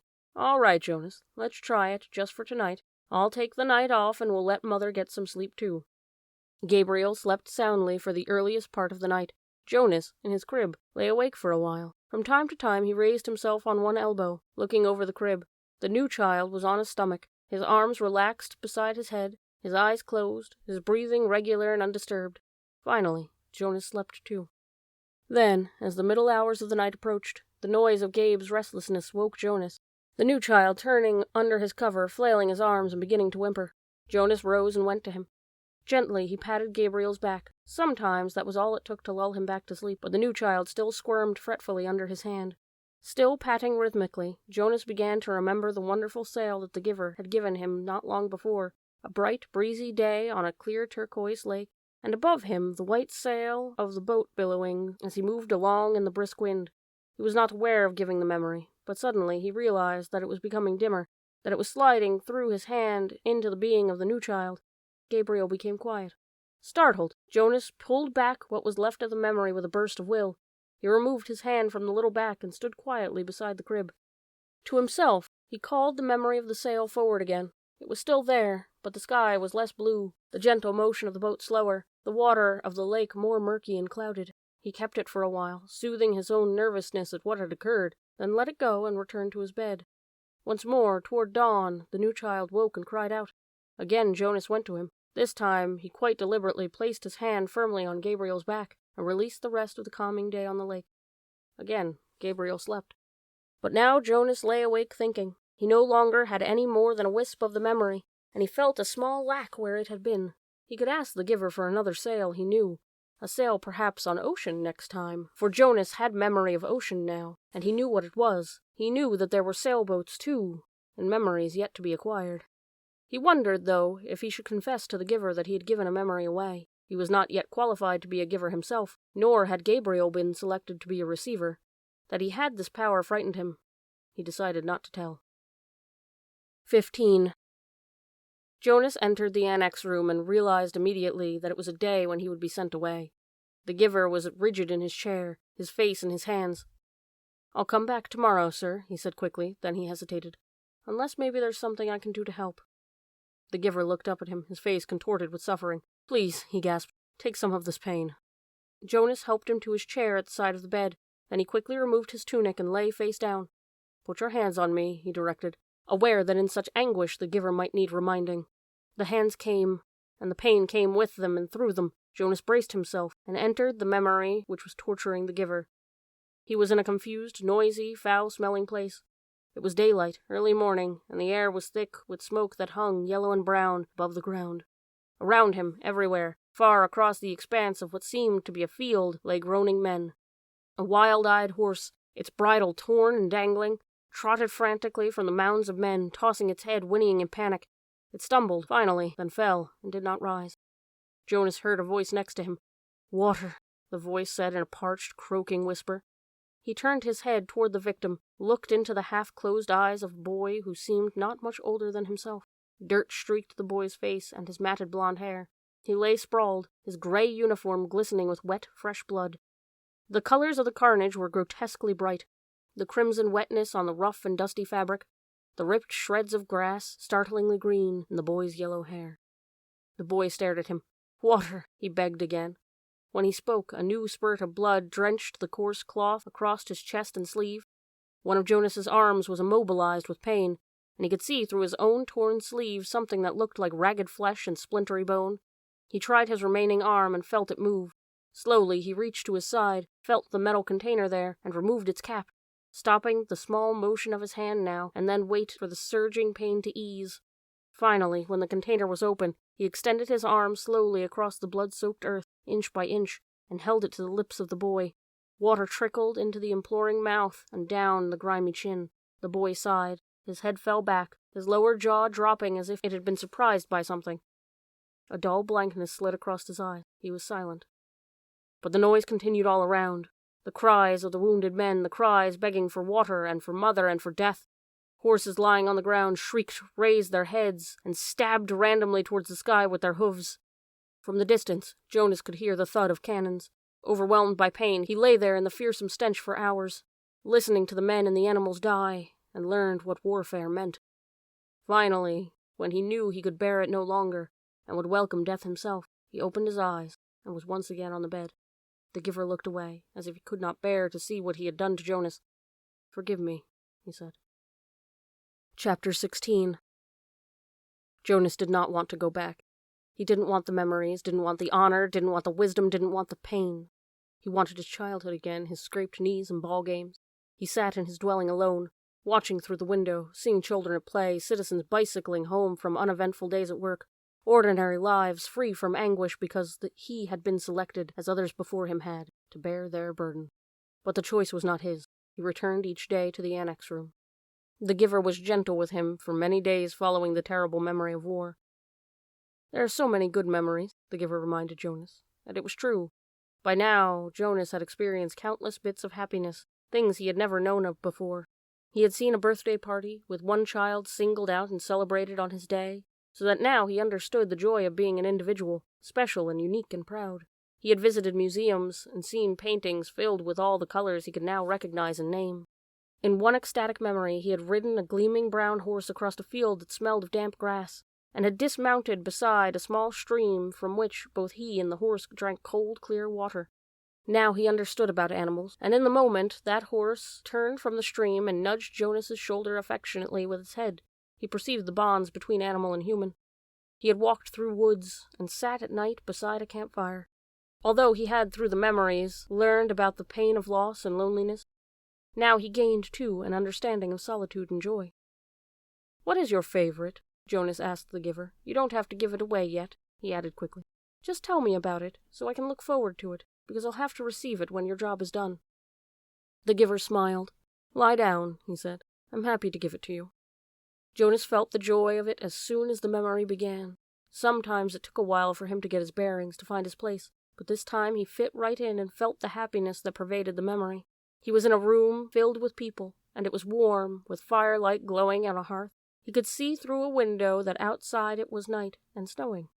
There were colored lights, red and green and yellow, twinkling from a tree which was, oddly, inside the room. On the table, lighted candles stood on a polished golden holder and cast a soft flickering glow.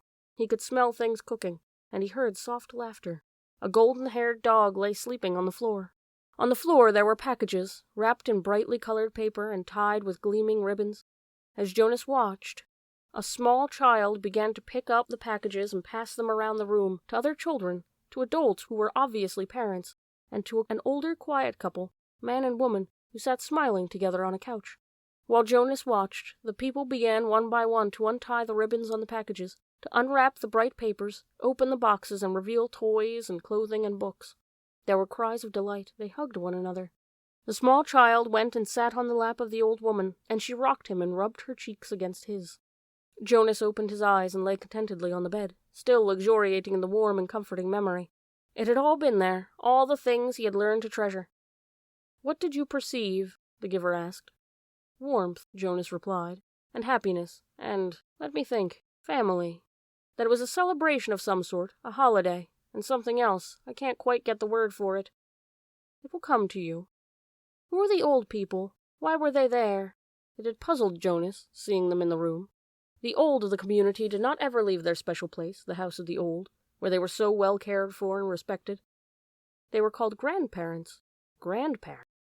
Grandparents. It means parents of the parents, long ago. Back and back and back, Jonas began to laugh. So actually, there could be parents of the parents of the parents of the parents. The giver laughed too. "That's right. It's a little like looking at yourself, looking in a mirror, looking at yourself, looking in a mirror." Jonas frowned. "But my parents must have had parents. I never thought about it before. Who are my parents of the parents? Where are they?"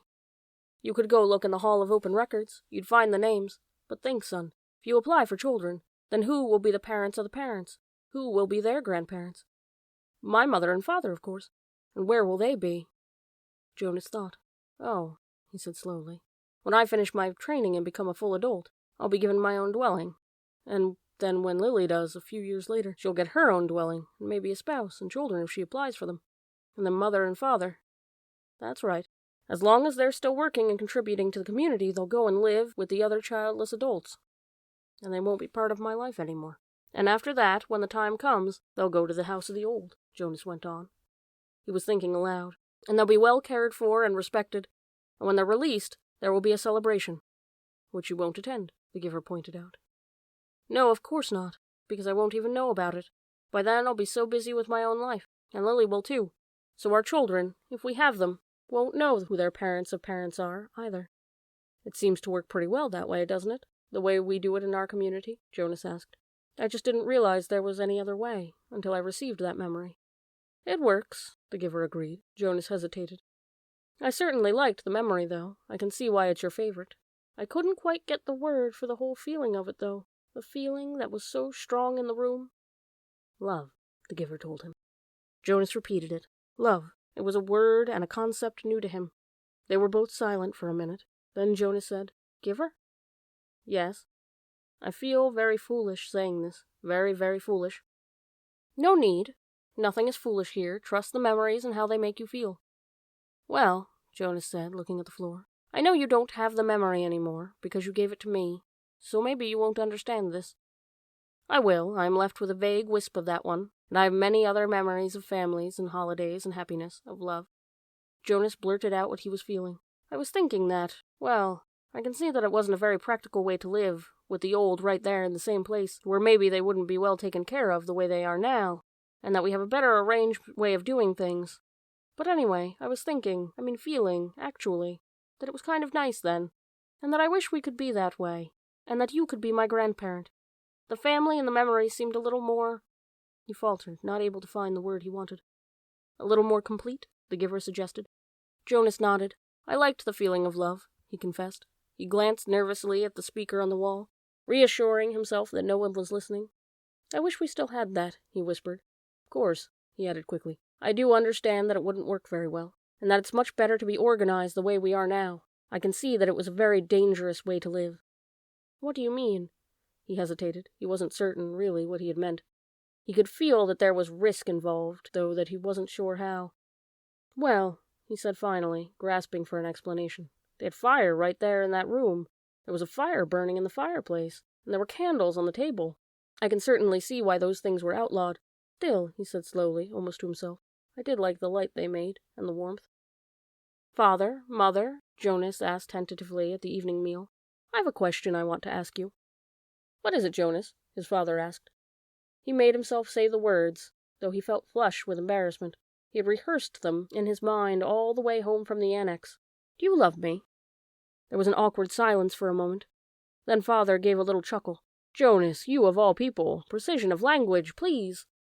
What do you mean? Jonas asked. Amusement was not at all what he had anticipated. Your father means that you used a very generalized word, so meaningless that it's become almost obsolete, his mother explained carefully. Jonas stared at them. Meaningless.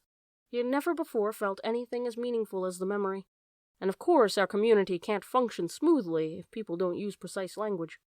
You could ask, do you enjoy me? The answer is yes, his mother said. Or, his father suggests, do you take pride in my accomplishments? The answer is wholeheartedly yes. Do you understand why it's inappropriate to use a word like love? Mother asked. Jonas nodded. Yes, thank you. I do, he replied slowly. It was his first lie to his parents. Gabriel, Jonas whispered that night to the new child.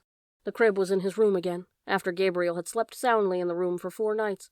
His parents had pronounced the experiment a success and Jonas a hero. Gabriel was rapidly growing, now crawling and giggling across the room and pulling himself up to stand. He could be upgraded in the nurturing center, Father said happily, now that he slept. He could be officially named and given to a family in December, which was only 2 months away. But when he was taken away, he stopped sleeping again and cried in the night. So he was back in Jonas's sleeping room. They would give it a little more time, they decided. Since Gabe seemed to like it in Jonas's room, he would sleep there at night a little longer, until the habit of sound sleep was fully formed. The nurturers were very optimistic about Gabriel's future. There was no answer to Jonas's whisper. Gabriel was sound asleep. Things could change, Gabe, Jonas went on. Things could be different. I don't know how, but there must be a way for things to be different. There could be colors. And grandparents, he added, staring through the dimness towards the ceiling of his sleeping room. And everyone would have memories. You know about memories, he whispered, turning toward the crib. Gabriel's breathing was even and deep. Jonas liked having him there, though he felt guilty about the secret. Every night he gave memories to Gabriel. Memories of boat rides and picnics in the sun. Memories of soft rainfall against window panes. Memories of dancing barefoot on a damp lawn. Gabe? The new child stirred slightly in his sleep. Jonas looked over at him. There could be love, Jonas whispered. The next morning, for the first time, Jonas did not take his pill. Something within him, something that had grown there through the memories, told him to throw the pill away. Chapter 17. Today is declared an unscheduled holiday. Jonas, his parents, and Lily all turned in surprise and looked at the wall speaker from which the announcement had come. It happened so rarely, and was such a treat for the entire community when it did. Adults were exempted from the day's work, children from school and training and volunteer hours. The substitute laborers, who would be given a different holiday, took over all the necessary tasks. Nurturing, food delivery, and care of the old, and the community was free. Jonas cheered and put his homework folder down. He had been about to leave for school. School was less important to him now, and before much more time passed, his formal schooling would end. But still, for 12s, though they had begun their adult training, there were endless lists of rules to be memorized and the newest technology to be mastered. He wished his parents, sister, and Gabe a happy day and rode down the bicycle path, looking for Asher. He had not taken his pills now for 4 weeks. The stirrings had returned, and he felt a little guilty and embarrassed about the pleasurable dreams that came to him as he slept. He knew he couldn't go back to a world of no feelings that he had lived in for so long, and his new heightened feelings permeated the greater realm than simply his sleep. Though he knew that his failure to take the pills accounted for some of it, he thought that the feelings came also from the memories. Now he could see all of the colors, and he could keep them too, so that the trees and grass and bushes stayed green in his vision. Gabriel's rosy cheeks stayed pink, even when he slept, and apples were always red. Now, through the memories, he had seen oceans and mountain lakes and streams that gurgled through woods, and now he saw the familiar wide river beside the path differently. He saw all of the light and color and history it contained and carried in its slow-moving water, and he knew that there was an elsewhere from which it came, and an elsewhere to which it was going. On this unexpected casual holiday he felt happy, as he always had on holidays, but with a deeper happiness than ever before. Thinking, as he always did, about precision of language, Jonas realized that it was a new depth of feeling that he was experiencing. Somehow they were not at all the same as the feelings that every evening, in every dwelling, every citizen analyzed with endless talk. I felt angry because someone broke the play area rules, Lily had said once, making a fist with her hand to indicate her fury. Her family, Jonas among them, had talked about the possible reasons for rule-breaking and the need for understanding and patience until Lily's fist had relaxed and her anger was gone. But Lily had not felt anger, Jonas realized now. Shallow impatience and exasperation. That was all Lily had felt. He knew that with certainty, because now he knew what anger was. Now he had, in the memories, experienced injustice and cruelty, and he had reacted with rage that welled up so passionately inside him that the thought of discussing it calmly at the evening meal was unthinkable. I felt sad today, he had heard his mother say, and they had comforted her. But now Jonas had experienced real sadness. He had felt grief. He knew that there was no quick comfort for emotions like those. These were deeper, and they did not need to be told. They were felt. Today, he felt happiness. Asher! He spied his friend's bicycle leaning against the tree at the edge of the playing field. Nearby, other bikes were strewn about on the ground. On a holiday, the usual rules of order could be disregarded. He skidded to a stop and dropped his own bike beside the others. "Hey, Ash!" he shouted, looking around. There seemed to be no one in the play area. "Where are you?" Pshoo! A child's voice, coming from behind a nearby bush, made the sound. Pow! Pow! Pow! A female 11 named Tanya staggered forward from where she had been hiding. Dramatically, she clutched her stomach and stumbled in a zigzag pattern, groaning. "You got me!" she called, and fell to the ground, grinning. Blam! Jonas, standing on the side of the playing field, recognized Asher's voice. He saw his friend, aiming an imaginary weapon in his hand, dart from behind one tree to another. Blam! "You're in my line of ambush, Jonas. Watch out!" Jonas stepped back. He moved behind Asher's bike and knelt so that he was out of sight. It was a game he had often played with other children, a game of good guys and bad guys. A harmless pastime that used up the contained energy and ended only when they all lay posed in freakish postures on the ground. He had never recognized it before as a game of war. "Attack!" The shout came from behind a small storehouse where play equipment was kept. 3 children dashed forward, their imaginary weapons in firing position. From the opposite side of the field came an opposing shout. "Counterattack!" From the hiding places of the horde of children, Jonas recognized Fiona in the group, running in a crouched position, firing across the field. Several of them stopped, grabbed their own shoulders and chest with exaggerated gestures, and pretended to be hit. They dropped to the ground and lay suppressing giggles. Feelings surged within Jonas. He found himself walking forward into the field. "You're hit, Jonas!" Asher yelled from behind the tree. "Pow! You're hit again!" Jonas stood alone in the center of the field. Several of the children raised their heads and looked at him uneasily. The attacking army slowed, emerged from their crouched positions, and watched to see what he was doing. In his mind, Jonas saw the face of the boy who had lain dying on the field and begged him for water. He had a sudden choking feeling, as if it were difficult to breathe. One of the children raised an imaginary rifle and made an attempt to destroy him with a firing noise. Pshoo! Then they were all silent, standing awkwardly, and the only sound was the sound of Jonas's shuddering breaths. He was struggling not to cry.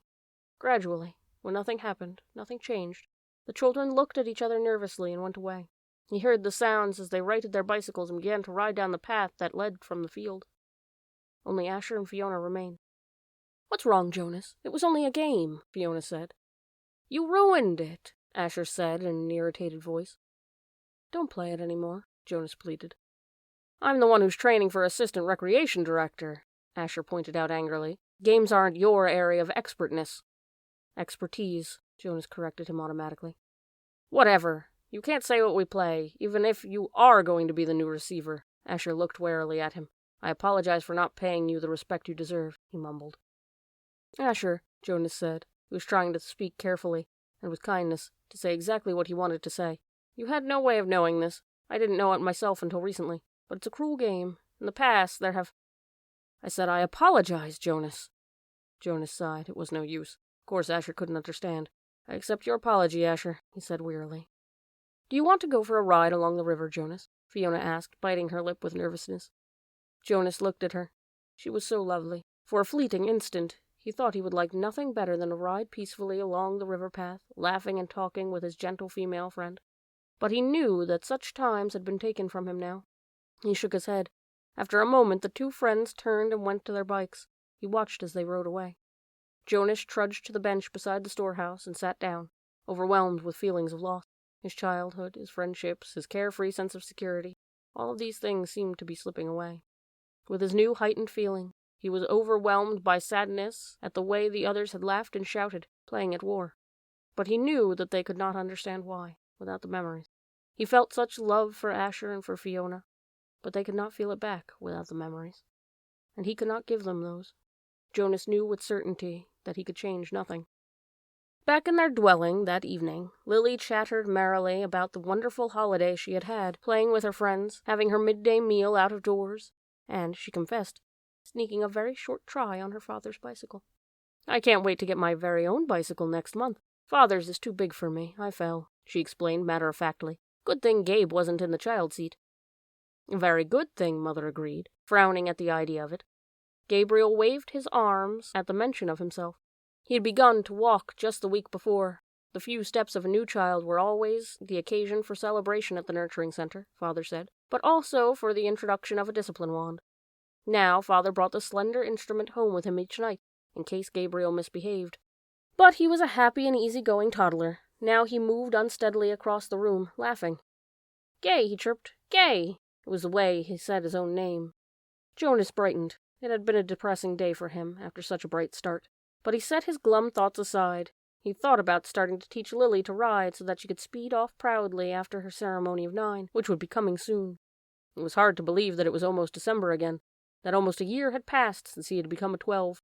He smiled as he watched the new child plant one small foot carefully before the other, grinning with glee at his own steps as he tried them out. "I want to get to sleep early tonight," Father said. "Tomorrow's a busy day for me. The twins are being born tomorrow, and the test results show that they're identical." "One for here, one for elsewhere," Lily chanted. "One for here, one for else—" "Do you actually take it elsewhere, Father?" Jonas asked. No, I just have to make the selection. I weigh them, hand the larger over to the nurturer who's standing by, waiting. Then I get the smaller one, all cleaned up and comfy. Then I perform a small ceremony of release and—" He glanced down, grinning at Gabriel. "Then I wave bye-bye," he said, in a special sweet voice he used when he spoke to the new child. He waved his hand in a familiar gesture. Gabriel giggled and waved bye-bye back to him. "And someone else comes to get him? Somebody from elsewhere?" "That's right, Jonas Bonus." Jonas rolled his eyes in embarrassment that his father had used the silly pet name. Lily was deep in thought. What if they give the little twin a name elsewhere, a name like, maybe Jonathan? And here in our community, at his naming, the twin that we kept here is given the name Jonathan. And there would be 2 children with the same name, and they would look exactly the same. And someday, maybe when they were a 6, one group of 6s would go visit another community on a bus, and there in the other community, in the other group of 6s, would be a Jonathan who was exactly the same as the other Jonathan. And then maybe they would get mixed up and take the wrong Jonathan home, and maybe his parents wouldn't notice, and then— She paused for breath. "Lily," Mother said, "I have a wonderful idea. Maybe when you become a 12, they'll give you the assignment of storyteller. I don't think we've had a storyteller in the community for a long time, but if I were on the committee, I would definitely choose you for that job." Lily grinned. "I've a better idea for one more story," she announced. "What if we were all twins and didn't know it, and so elsewhere there would be another Lily, and another Jonas, and another Father, and another Asher, and another Chief Elder, and another—" Father groaned. "Lily," he said, "it's bedtime." Chapter 18. "Giver," Jonas asked the next afternoon, "do you ever think about release?" "Do you mean my own release, or just the general topic of release?" "Both, I guess. I apologize. I should have been more precise. But I don't know exactly what I meant." "Sit back up. No need to lie down while we're talking." Jonas, who had already been stretched out of the bed when the question came to his mind, sat back up. "I guess I do think about it occasionally," the giver said. I think about my own release when I'm in an awful lot of pain. I wish I could put in a request for it sometimes. But I'm not permitted to do that until the new receiver is trained." "Me," Jonas said in a dejected voice. He was not looking forward to the end of his training, when he would become the new receiver. It was clear to him what a terribly difficult and lonely life it was, despite the honor. "I can't request release either," Jonas pointed out. "It was in my rules." The giver laughed harshly. "I know that. They hammered out those rules after the failure 10 years ago." Jonas had heard again and again now reference to the previous failure, but he still didn't know what had happened 10 years before. "Giver," he said, "please tell me what happened, please." The giver shrugged. On the surface, it was quite simple. A receiver-to-be was selected, the way you were. The selection went smoothly enough. The ceremony was held, and the selection was made. The crowd cheered, as they did for you. The new receiver was puzzled and a little frightened, as you were. "My parents told me it was a female," the giver nodded. Jonas thought of his favorite female, Fiona, and shivered. He wouldn't want his gentle friend to suffer the way he had, taking on the memories. "What was she like?" he asked the giver. The giver looked sad, thinking about it. She was a remarkable young woman, very self-possessed and serene, intelligent, eager to learn. He shook his head and drew a deep breath. "You know, Jonas, when she came to me in this room, when she presented herself to begin her training—" Jonas interrupted him with a question. "Can you tell me her name? My parents said that it wasn't to be spoken again in the community, but couldn't you say it just to me?" The giver hesitated painfully, as if saying the name aloud might be excruciating. "Her name was Rosemary," he told Jonas, finally. "Rosemary. I like that name." The giver went on. "When she came to me for the first time, she sat there in the chair where you sat on the first day. She was eager and excited and a little scared. We talked. I tried to explain things as well as I could. The way you did to me." The giver chuckled ruefully. "The explanations are difficult. The whole thing is so beyond one's experience. But I tried." And she listened carefully. Her eyes were very luminous, I remember. He looked up suddenly. "Jonas, I gave you a memory that I told you was my favorite. I still have a shred of it left, the room with the family and the grandparents." Jonas nodded. Of course he remembered. "Yes," he said. "It had that wonderful feeling with it. You told me it was love." "You can understand, then, that that's what I felt for Rosemary," the giver explained. "I loved her. I feel it for you, too," he added. "What happened to her?" Jonas asked. "Her training began. She received well, as you do. She was so enthusiastic, so delighted to experience new things. I remember her laughter." His voice faltered and trailed off. "What happened?" Jonas asked again, after a moment. "Please tell me." The giver closed his eyes. It broke my heart, Jonas, to transfer pain to her, but it was my job. It was what I had to do, the way I've had to do it to you." The room was silent. Jonas waited. Finally, the giver continued. 5 weeks, that was all. I gave her happy memories, a ride on a merry-go-round, a kitten to play with, a picnic. Sometimes I chose one just because it would make her laugh, and I so treasured the sound of that laughter in this room that had always been so silent. But she was like you, Jonas. She wanted to experience everything. She knew that it was her responsibility, and so she asked me for more difficult memories. Jonas held his breath for a moment. "You didn't give her war, did you? Not after just 5 weeks." The giver shook his head and sighed. "No, I didn't give her physical pain. I gave her loneliness, and I gave her loss. I transferred a memory of a child taken from its parents. That was the first one." She appeared stunned at its end. Jonas swallowed. Rosemary and her laughter had begun to seem real to him, and he pictured her looking up from the bed of memories, shocked. The giver continued. "I backed off, gave her more little delights, but everything changed once she knew about pain. I could see it in her eyes." "She wasn't brave enough?" Jonas suggested. The giver didn't respond to the question. She insisted that I continue, that I not spare her. She said it was her duty, and I knew, of course, that she was correct. I couldn't bring myself to inflict physical pain on her, but I gave her anguish of many kinds, poverty and hunger and terror. I had to, Jonas. It was my job, and she had been chosen. The giver looked at him imploringly. Jonas stroked his hand. Finally, one afternoon, we finished for the day. It had been a hard session. I tried to finish, as I do with you, by transferring something happy and cheerful. But the times of laughter were gone by then. She stood up very silently, frowning, as if she were making a decision. She came over to me and put her arms around me. She kissed my cheek. As Jonas watched, the giver stroked his own cheek, recalling the touch of Rosemary's lips 10 years before. She left here that day, left this room, and did not go back to her dwelling. I was notified by the speaker that she had gone directly to the chief elder and asked to be released. "But it's against the rules. The receiver in training can't apply for... It's in your rules, Jonas, but it wasn't in hers. She asked for release, and they had to give it to her. I never saw her again." So that was the failure, Jonas thought. It was obvious that it saddened the giver very deeply, but it didn't seem such a terrible thing after all. And he, Jonas, would never have done it, never have requested release, no matter how difficult his training became. The giver needed a successor, and he had been chosen. A thought occurred to Jonas. Rosemary had been released very early in her training. What if something happened to him, Jonas? He had a whole year's worth of memories now. "Giver," he asked, "I can't request release, I know that. But what if something happened, an accident? What if I fell into the river like the little fool Caleb did? Well, that doesn't make much sense, because I'm a good swimmer. But what if I couldn't swim, and fell into the river and was lost? Then there wouldn't be a new receiver.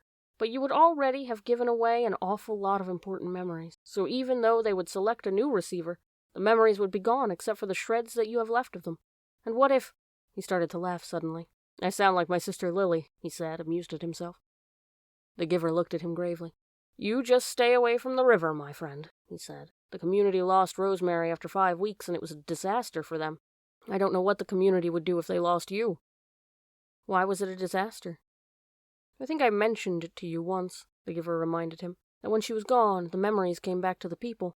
If you were to be lost in the river, Jonas, your memories would not be lost with you. Memories are forever. Rosemary had only those 5 weeks' worth, and most of them were good ones. But there were those few terrible memories, the ones that had overwhelmed her. For a while they overwhelmed the community, all those feelings. They'd never experienced that before. I was so devastated by my own grief at her loss, and my own feeling of failure, that I didn't even try to help them through it. I was angry too." The giver was quiet for a moment, obviously thinking. "You know," he said finally, "if they lost you, with all the training you've had now, they'd have all those memories again themselves." Jonas made a face. "They'd hate that." "They certainly would. They wouldn't know how to deal with it all." "The only way I deal with it is by having you there to help me," Jonas pointed out with a sigh. The giver nodded. "I suppose," he said slowly, "that I could." "You could what?" The giver was still deep in thought. After a moment he said, "If you floated off in the river, I suppose I could help the whole community the way I've helped you. It's an interesting concept. I need to think about it some more. Maybe we'll talk about it again sometime, but not right now. I'm glad you're a good swimmer, Jonas. Just stay away from the river." He laughed a little, but the laughter was not light-hearted. His thoughts seemed to be elsewhere, and his eyes were very troubled. Chapter 19. Jonas glanced at the clock. There was so much work to be done, always, that he and the giver seldom simply sat and talked, the way they just had. "I'm sorry that I wasted so much time with my questions," Jonas said. "I was only asking about release because my father is releasing a new child today, a twin. He has to select one and release the other. They do it by weight." Jonas glanced at the clock. "Actually, I suppose he's already finished. I think it was this morning." The giver's face took on a solemn look. "I wish they wouldn't do that," he said quietly, almost to himself. "Well, they can't have two identical people around. Think how confusing it would be," Jonas chuckled. "I wish I could watch," he added, as an afterthought. He liked the thought of seeing his father perform the ceremony and make the little twin clean and comfy. His father was such a gentle man. "You can watch," the giver said. "No," Jonas told him. "They never let children watch. It's very private." "Jonas," the giver told him, "I know that you read your training instructions very carefully. Don't you remember that you are allowed to ask anyone anything?" Jonas nodded. "Yes, but—" "Jonas, when you and I have finished our time together, you will be the new receiver. You can read the books. You'll have the memories. You have access to everything. It's part of your training. If you want to watch a release, you have simply to ask." Jonas shrugged. "Well, maybe I will then, but it's too late for this one. I'm sure it was this morning." The giver told him then something that he had not known. All private ceremonies are recorded. They're in the Hall of Closed Records. Do you want to see this morning's release? Jonas hesitated. He was afraid that his father wouldn't like it if he watched something so private. "I think you should," the giver told him firmly. "All right then," Jonas said. "Tell me how." The giver rose from his chair, went to the speaker on the wall, and clicked the switch from off to on. The voice spoke immediately. "Yes, receiver. How may I help you?" "I would like to see this morning's release of the twin." "One moment, receiver. Thank you for your instructions." Jonas watched the video screen above the row of switches. Its blank face began to flicker with a zigzag line. Then some numbers appeared, followed by the date and time. He was astonished and delighted that this was available to him, and surprised that he had not known. Suddenly, he could see a small, windowless room, empty except for a bed, a table with some equipment on it. Jonas recognized a scale. He had seen them before, when he'd been doing volunteer hours at the nurturing center, and a cupboard. He could see pale carpeting on the floor. "It's just an ordinary room," he commented. "I thought maybe they'd have it in the auditorium, so that everybody could come. All the old go to ceremonies of release. But I suppose that when it's just a newborn, they don't." "Shh," the giver said, his eyes on the screen. Jonas's father, wearing his nurturing uniform, entered the room, cradling a tiny new child wrapped in a soft blanket in his arms. A uniformed woman followed through the door, carrying a second new child wrapped in a similar blanket. "That's my father," Jonas found himself whispering, as if he might wake the little ones if he spoke aloud. "And the other nurturer is his assistant. She's still in training, but she'll be finished soon." The two nurturers unwrapped the blankets and laid the identical newborns on the bed. They were naked. Jonas could see that they were males. He watched, fascinated, as his father gently lifted one and then the other to the scale and weighed them. He heard his father laugh. "Good," his father said to the woman. "I thought for a moment they might be exactly the same. Then we'd have a problem. But this one," he handed one after rewrapping it to his assistant, "is 6 pounds even. So you can clean him up and dress him and take him over to the center." The woman took the new child and left through the door she had entered. Jonas watched as his father bent over the squirming new child on the bed. "And you, little guy, you're only 5 pounds 10 ounces. A shrimp." "That's the special voice he uses with Gabriel," Jonas remarked, smiling. "Watch," the giver said. "Now he cleans him up and makes him comfy," Jonas told him. "He told me." "Be quiet, Jonas," the giver commanded in a strange voice. "Watch." Obediently, Jonas concentrated on the screen, waiting for what would happen next. He was especially curious about the ceremony part. His father turned and opened the cupboard. He took out a syringe and a small bottle. Very carefully, he inserted the needle into the bottle and began to fill the syringe with a clear liquid. Jonas winced sympathetically. He had forgotten that new children had to get shots. He hated shots himself, though he knew that they were necessary. To his surprise, his father began very carefully to direct the needle into the top of the new child's forehead, puncturing the place where the fragile skin pulsed. The newborn squirmed and wailed faintly. "Why is he—" "Shh," the giver said sharply. His father was talking, and Jonas realized that he was hearing the answer to the question he had started to ask. Still in the special voice, his father was saying, I know it hurts, little guy. But I have to use the vein, and the veins in your arms are still too teeny-weeny." He pushed the plunger very slowly, injecting the liquid into the scalp vein until the syringe was empty. "All done. That wasn't so bad, was it?" Jonas heard his father say cheerfully. He turned aside and dropped the syringe into the waste receptacle. "Now he cleans him up and makes him comfy," Jonas said to himself, aware that the giver didn't want to talk during the little ceremony. As he continued to watch, the new child, no longer crying, moved his arms and legs in a jerking motion. Then he went limp. His head fell to the side, his eyes half open. Then he was still. With an odd, shocked feeling, Jonas recognized the gestures and postures and expression. They were familiar. He had seen them before, but he couldn't remember where. Jonas stared at the screen, waiting for something to happen. But nothing did. The little twin lay motionless. His father was putting things away, folding the blanket, closing the cupboard. Once again, as he had on the playing field, he felt the choking sensation. Once again, he saw the face of the light-haired, bloodied soldier as life left his eyes. The memory came back. "He killed it! My father killed it!" Jonas said to himself, stunned at what he was realizing. He continued to stare at the screen numbly. His father tidied the room, then he picked up the small carton that lay waiting on the floor, set it on the bed, and lifted the limp body into it. He placed the lid on tightly. He picked up the carton and carried it to the other side of the room. He opened a small door in the wall. Jonas could see darkness behind the door. It seemed to be the same sort of chute into which trash was deposited at school. His father loaded the carton containing the body into the chute and gave it a shove. "Bye-bye, little guy," Jonas heard his father say before he left the room. The screen went blank. The giver turned to him. Quite calmly, he related, "When the speaker notified me that Rosemary had applied for release, they turned on the tape to show me the process. There she was, my last glimpse of that beautiful child, waiting. They brought in the syringe and asked her to roll up her sleeve. You suggested, Jonas, that perhaps she wasn't brave enough? I don't know about bravery, what it is, what it means. I do know that I sat here numb with horror, wretched with helplessness, and I listened as Rosemary told them that she would prefer to inject herself. Then she did so. I didn't watch. I looked away." The giver turned to him. "Well, there you are, Jonas.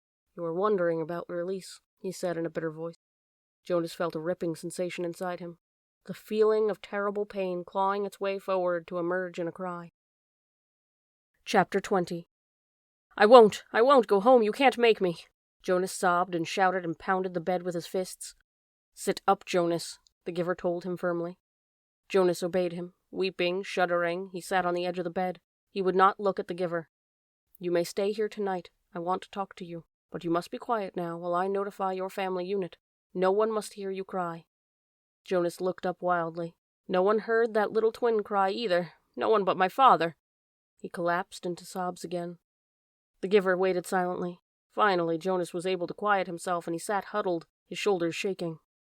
The giver went to the wall speaker and clicked the switch to on. "Yes, receiver. How may I help you?"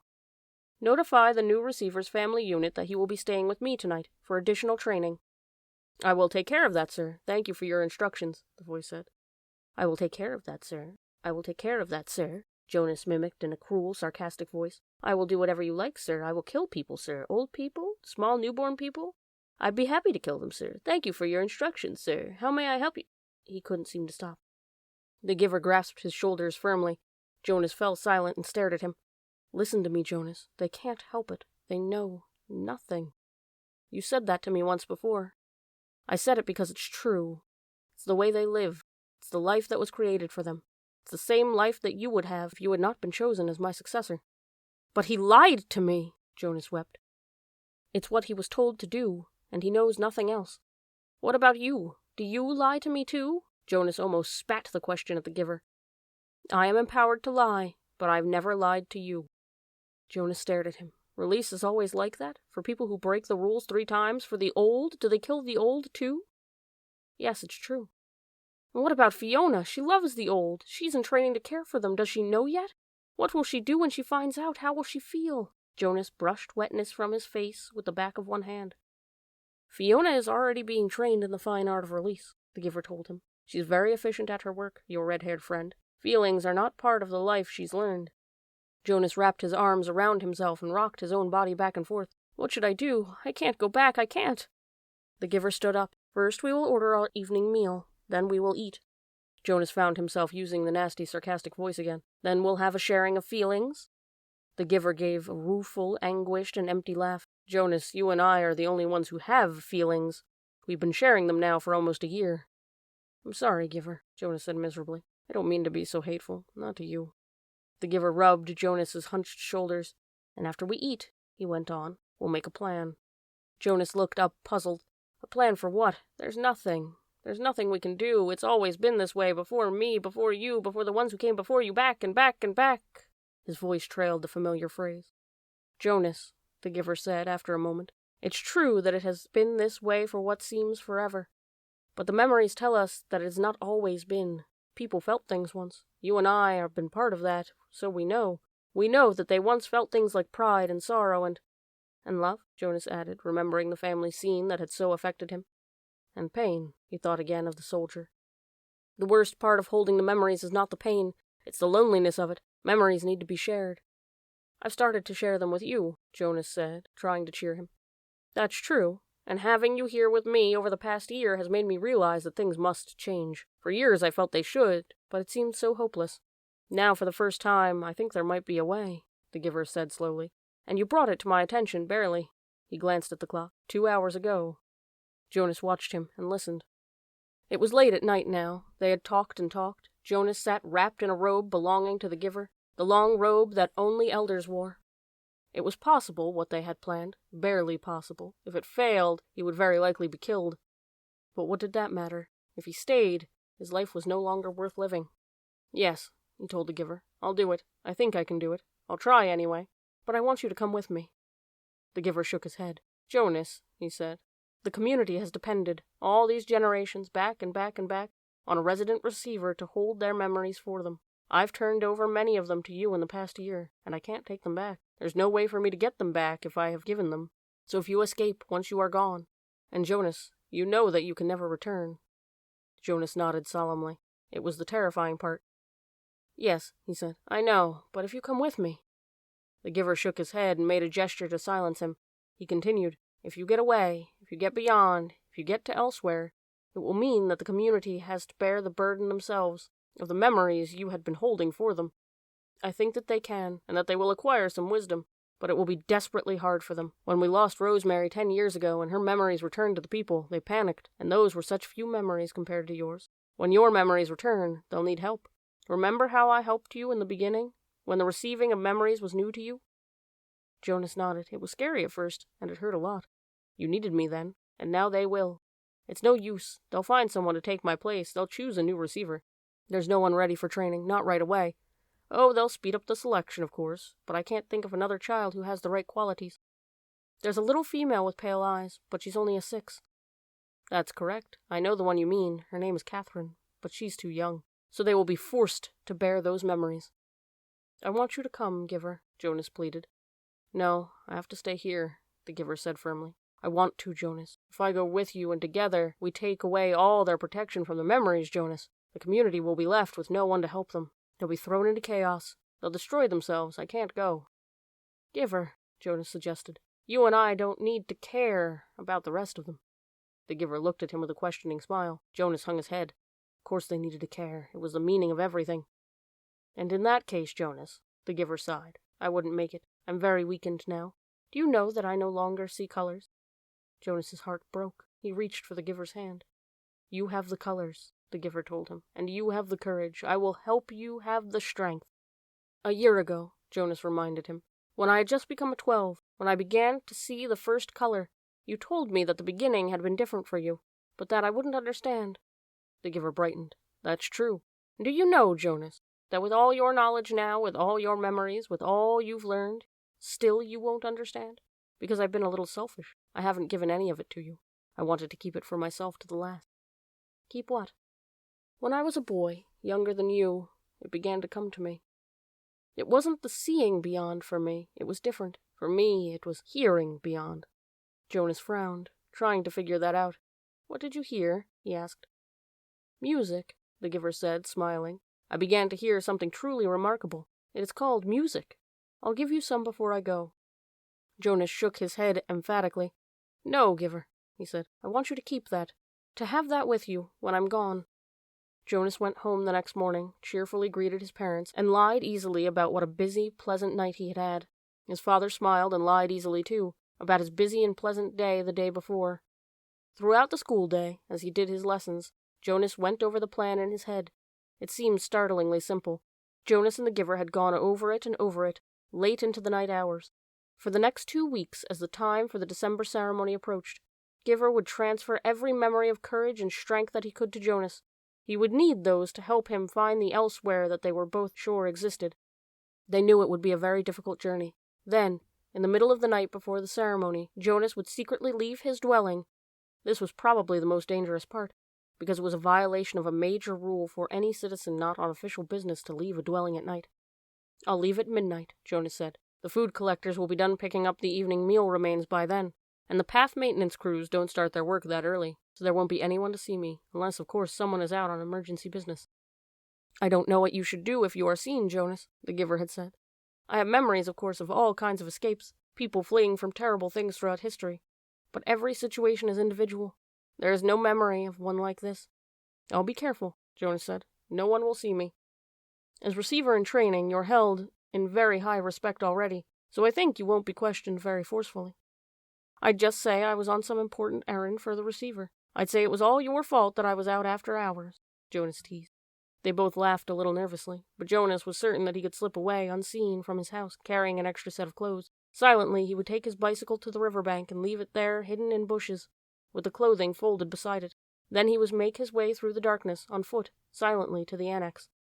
"There's no nighttime attendant," the Giver explained. "I'll leave the door unlocked. You simply slip into the room. I'll be waiting for you."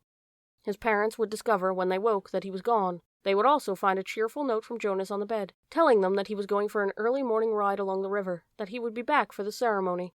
His parents would be irritated, but not alarmed. They would think him inconsiderate, and they would plan to chastise him later. They would wait with mounting anger for him. Finally, they would be forced to go, taking Lily to the ceremony without him. "They won't say anything to anyone, though," Jonas said, quite certain. "They won't call attention to my rudeness, because it would reflect on their parenting. And anyway, everyone is so involved in the ceremony that they probably won't notice that I'm not there. Now that I'm a 12 and in training, I don't have to sit with my age group anymore, so Asher will think I'm with my parents, or with you. And your parents will assume you're with Asher or with me. It will take everyone a while to realize I'm not there at all. And you and I will be long on our way by then." In the early morning, the Giver would order a vehicle and drivers from the speaker. He visited the other communities frequently, meeting with their elders. His responsibilities extended over all the surrounding areas, so this would not be an unusual undertaking. Ordinarily, the Giver did not attend the December ceremony. Last year he had been present because of the occasion of Jonas's election, in which he was so involved. But his life was usually quite separate from that of the community. No one would comment on his absence, or on the fact that he had chosen this day to be away. When the driver and vehicle arrived, the Giver would send the driver on some brief errand. During his absence, the Giver would help Jonas hide in the storage area of the vehicle. He would have with him a bundle of food which the Giver would save from his own meals during the next 2 weeks. The ceremony would begin, with all the community there, and by then the Giver and Jonas would be on their way. By midday, Jonas's absence would become apparent, and would be a cause for serious concern. The ceremony would not be disrupted. Such a disruption would be unthinkable, but searchers would be sent into the community. By this time, the bicycle and clothing were found. The Giver would be returning. Jonas, by then, would be on his own, making his journey elsewhere. The Giver, on his return, would find the community in a state of confusion and panic, confronted by a situation which they had never faced before, and having no memories from which to find either solace or wisdom. They would not know what to do, and would seek his advice. He would go to the auditorium where the people would be gathered still. He would stride to the stage and command their attention. He would make the solemn announcement that Jonas had been lost in the river. He would immediately begin the ceremony of loss. "Jonas! Jonas!" they would say loudly, as they once said the name of Caleb. The Giver would lead the chant. Together they would let Jonas's presence in their lives fade away as they said his name in unison more slowly, softer and softer, until he disappeared from them, until he was no more than an occasional murmur, and then, by the end of the long day, gone forever, not to be mentioned again. Their attention would turn to the overwhelming task of bearing the memories themselves. The Giver would help them. "Yes, I understand that they'll need you," Jonas had said at the end of the lengthy discussion and planning. "But I'll need you too. Please come with me." He knew the answer even as he made the final plea. "My work will be finished," the Giver had replied gently, "when I have helped the community to change and become whole. I'm grateful to you, Jonas, because without you I would never have figured out a way to bring about the change. But your role now is to escape, and my role is to stay." "But don't you want to be with me, Giver?" Jonas asked sadly. The Giver hugged him. "I love you, Jonas," he said. "But I have another place to go. When my work here is finished, I want to be with my daughter." Jonas had been staring glumly at the floor. Now he looked up, startled. "I didn't know you had a daughter, Giver. You told me that you had had a spouse, but I never knew you had a daughter." The Giver smiled and nodded. For the first time in their long months together, Jonas saw him look truly happy. "Her name was Rosemary," the Giver said. Chapter 21. It would work. They could make it work, Jonas told himself again and again throughout the day. But that evening everything changed. All of it, all the things they had thought through so meticulously, fell apart. That night Jonas was forced to flee. He left the dwelling shortly after the sky became dark and the community still. It was terribly dangerous because some of the work crews were still about, but he moved stealthily and silently, staying in the shadows, because making his way past the darkened dwellings and the empty central plaza towards the river. Beyond the plaza he could see the House of the Old, with the annex behind it, outlined against the night sky. But he could not stop there. There was no time. Every minute counted now, and every minute must take him farther from the community. Now he was on the bridge, hunched over on the bicycle, pedaling steadily. He could see the dark, churning water far below. He felt, surprisingly, no fear nor any regret at leaving the community behind, but he felt a very deep sadness that he had left his closest friend behind. He knew that in the danger of his escape he must be absolutely silent. But with his heart and mind, he called back and hoped that with his capacity for hearing beyond, the Giver would know that Jonas had said goodbye. It had happened after the evening meal. The family unit was eating together as always, Lily chattering away, mother and father making their customary comments, and lies, Jonas knew, about the day. Nearby, Gabriel played happily on the floor, babbling his baby talk, looking with glee now and then towards Jonas, obviously delighted to have him back after the unexpected night away from the dwelling. Father glanced down towards the toddler. "Enjoy it, little guy," he said. "This is your last night as visitor." "What do you mean?" Jonas asked him. Father sighed with disappointment. "Well, you know he wasn't here when you got home this morning because we had to have him stay overnight at the nurturing center. It seemed like a good opportunity, with you gone, to give it a try. He'd been sleeping so soundly." "Didn't it go well?" Mother asked sympathetically. Father gave a rueful laugh. "That's an understatement. It was a disaster. He cried all night apparently. The night crew couldn't handle it. They were really frazzled by the time I got to work." "Gabe, you naughty thing," Lily said with a scolding little cluck towards the grinning toddler on the floor. "So," Father went on, "we obviously had to make a decision. Even I voted for Gabriel's release when we went to the meeting this afternoon." Jonas put down his fork and stared at his father. "Release?" he asked. Father nodded. "We certainly gave it our best try, didn't we?" "Yes, we did," Mother agreed emphatically. Lily nodded in agreement, too. Jonas worked at keeping his voice absolutely calm. "When?" he asked. "When will he be released?" "First thing tomorrow morning. We have to start our preparations for the naming ceremony, so we thought we'd get this taken care of right away. It's bye-bye for you, Gabe, in the morning," Father had said in his sweet sing-song voice. Jonas reached the opposite side of the river, stopping briefly and looked back. The community where his entire life had been lived lay behind him now, sleeping. At dawn, the orderly, disciplined life he had always known would continue again, without him. The life where nothing was ever unexpected, or inconvenient, or unusual, the life without color, pain, or past. He pushed firmly against the pedal with his foot and continued riding along the road. It was not safe to spend time looking back. He thought of the rules he had broken so far. Enough that if he were caught now, he would be condemned. First, he had left the dwelling at night, a major transgression. Second, he had robbed the community of food, a very serious crime, even though what he had taken was leftovers, set out on the dwelling doorsteps for collection. Third, he had stolen his father's bicycle. He had hesitated for a moment, standing beside the bike port in the darkness, not wanting anything of his father's and uncertain as well whether he could comfortably ride the large bike when he was so accustomed to his own. But it was necessary because it had the child seat attached to the back, and he had taken Gabriel too. He could feel the little head nudge his back, bouncing gently against him as he rode. Gabriel was sleeping soundly, strapped to the seat. Before he had left the dwelling, he had laid his hands firmly on Gabe's back and transmitted to him the most soothing memory he could. A slow swinging hammock under the palm trees on an island someplace, at evening, with a rhythmic sound of languid water lapping hypnotically against the beach nearby. As the memory seeped from him into the new child, he could feel Gabe's sleep ease and deepen. There had been no stir at all when Jonas lifted him from the crib and placed him gently into the molded seat. He knew that he had the remaining hours of night before they would be aware of his escape. So he rode hard, steadily, willing himself not to tire, as the moments and miles passed on. There had been no time to receive the memories he and the giver had counted on, of courage and strength, so he relied on what he had, and hoped it would be enough. He circled the outlying communities, their dwellings dark. Gradually, the distances between the communities widened, with longer stretches of empty road. His legs ached at first, then, as time passed, they became numb. At dawn, Gabriel began to stir.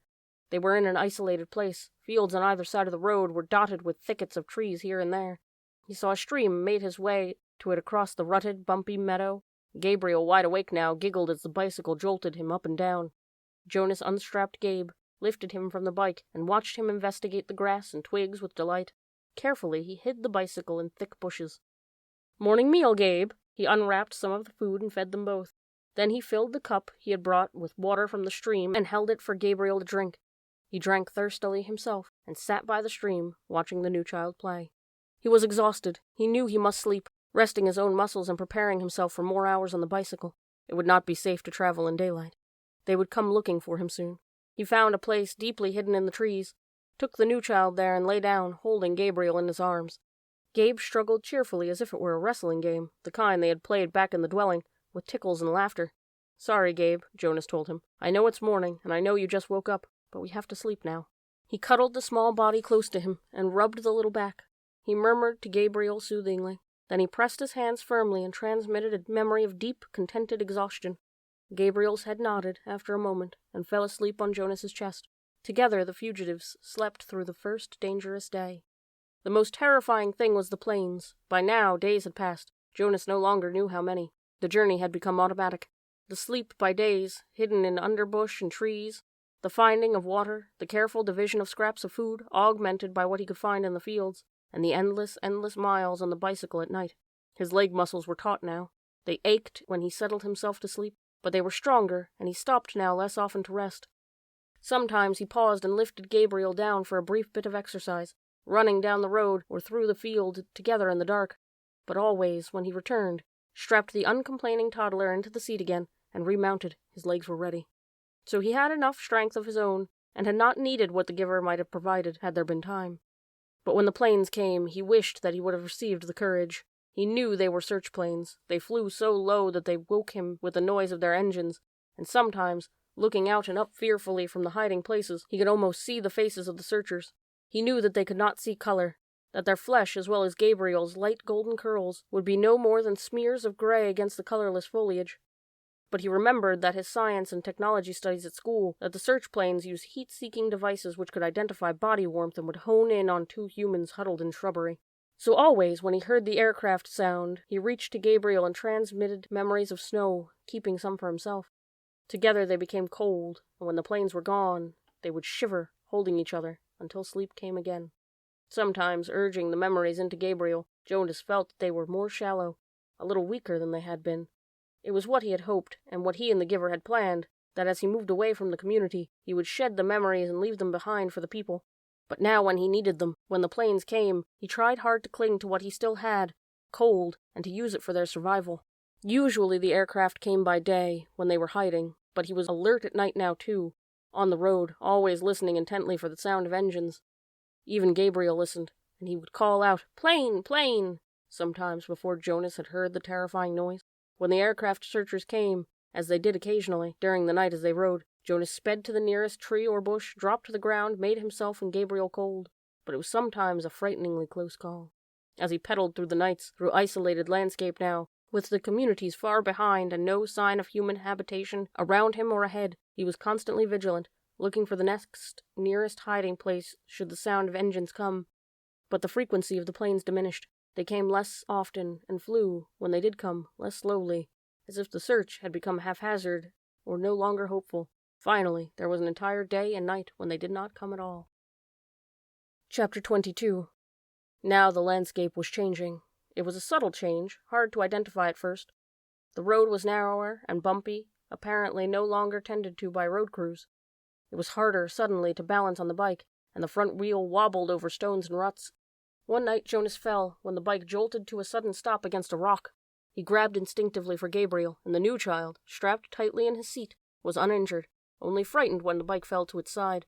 But Jonas's ankle was twisted, and his knees were scraped and raw. blood seeping through his torn trousers. Painfully, he righted himself on the bike and reassured Gabe. Tentatively, he began to ride in daylight. He had forgotten the fear of the searchers, who seemed to have diminished into the past. But now there were new fears. The unfamiliar landscape held hidden, unknown perils. Trees became more numerous. The forests beside the road were dark and thick with mystery. They saw streams more frequently now and stopped often to drink. Jonas carefully washed his injured knees, wincing as he rubbed at the raw flesh. The constant ache of his swollen ankle was eased when he soaked it occasionally in the cold water that rushed through the roadside gullies. He was newly aware that Gabriel's safety depended entirely upon his own continued strength. They saw the first waterfall, and for the first time, wildlife. "Plane! Plane!" Gabriel called, and Jonas turned swiftly into the trees, though he had not seen planes in days, and he did not hear an aircraft engine now. When he stopped the bicycle in the shrubbery and turned to grab Gabe, he saw a small, chubby arm pointing towards the sky. Terrified, he looked up, but it was not a plane at all. Though he had never seen one before, he identified it from his fading memories, for the giver had given them to him often. It was a bird. Soon there were many birds along the way, soaring overhead, calling. They saw deer, and once, beside the road, looking at them curious and unafraid, a small reddish-brown creature with a thick tail, whose name Jonas did not know. He slowed the bike, and they stared at one another until the creature turned away and disappeared into the woods. All of it was new to him. After a life of sameness and predictability, he was awed by the surprises that lay beyond each curve of the road. He slowed the bike again and again to look with wonder at wildflowers, to enjoy the throaty warble of a new bird nearby, or merely to watch the way wind shifted the leaves in the trees. During his 12 years in the community, he had never felt such simple moments of exquisite happiness. But there were desperate fears building in him now as well. The most relentless of his new fears was that they would starve. Now that they had left the cultivated fields behind them, it was almost impossible to find food.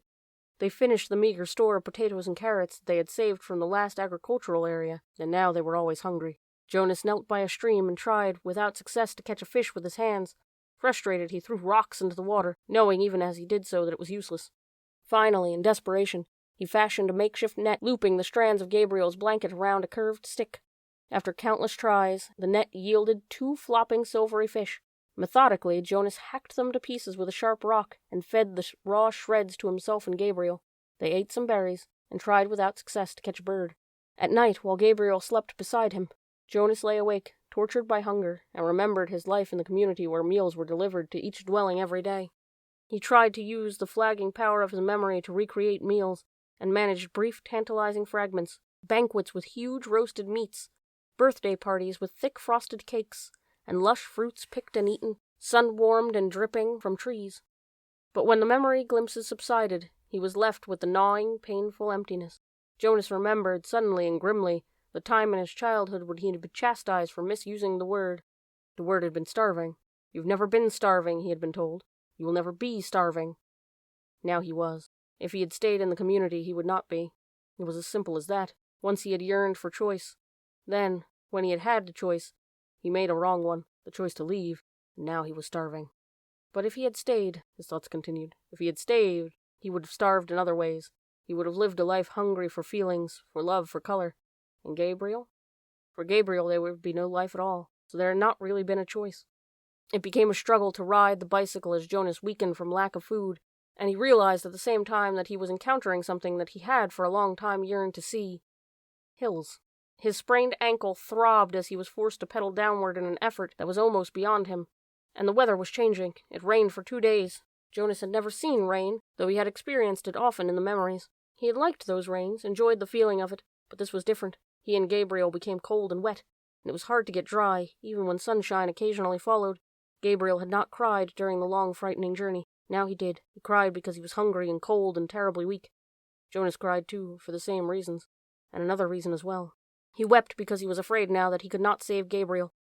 He no longer cared about himself. Chapter 23. Jonas felt more and more certain that the destination lay ahead of him, very near now in the night that was approaching.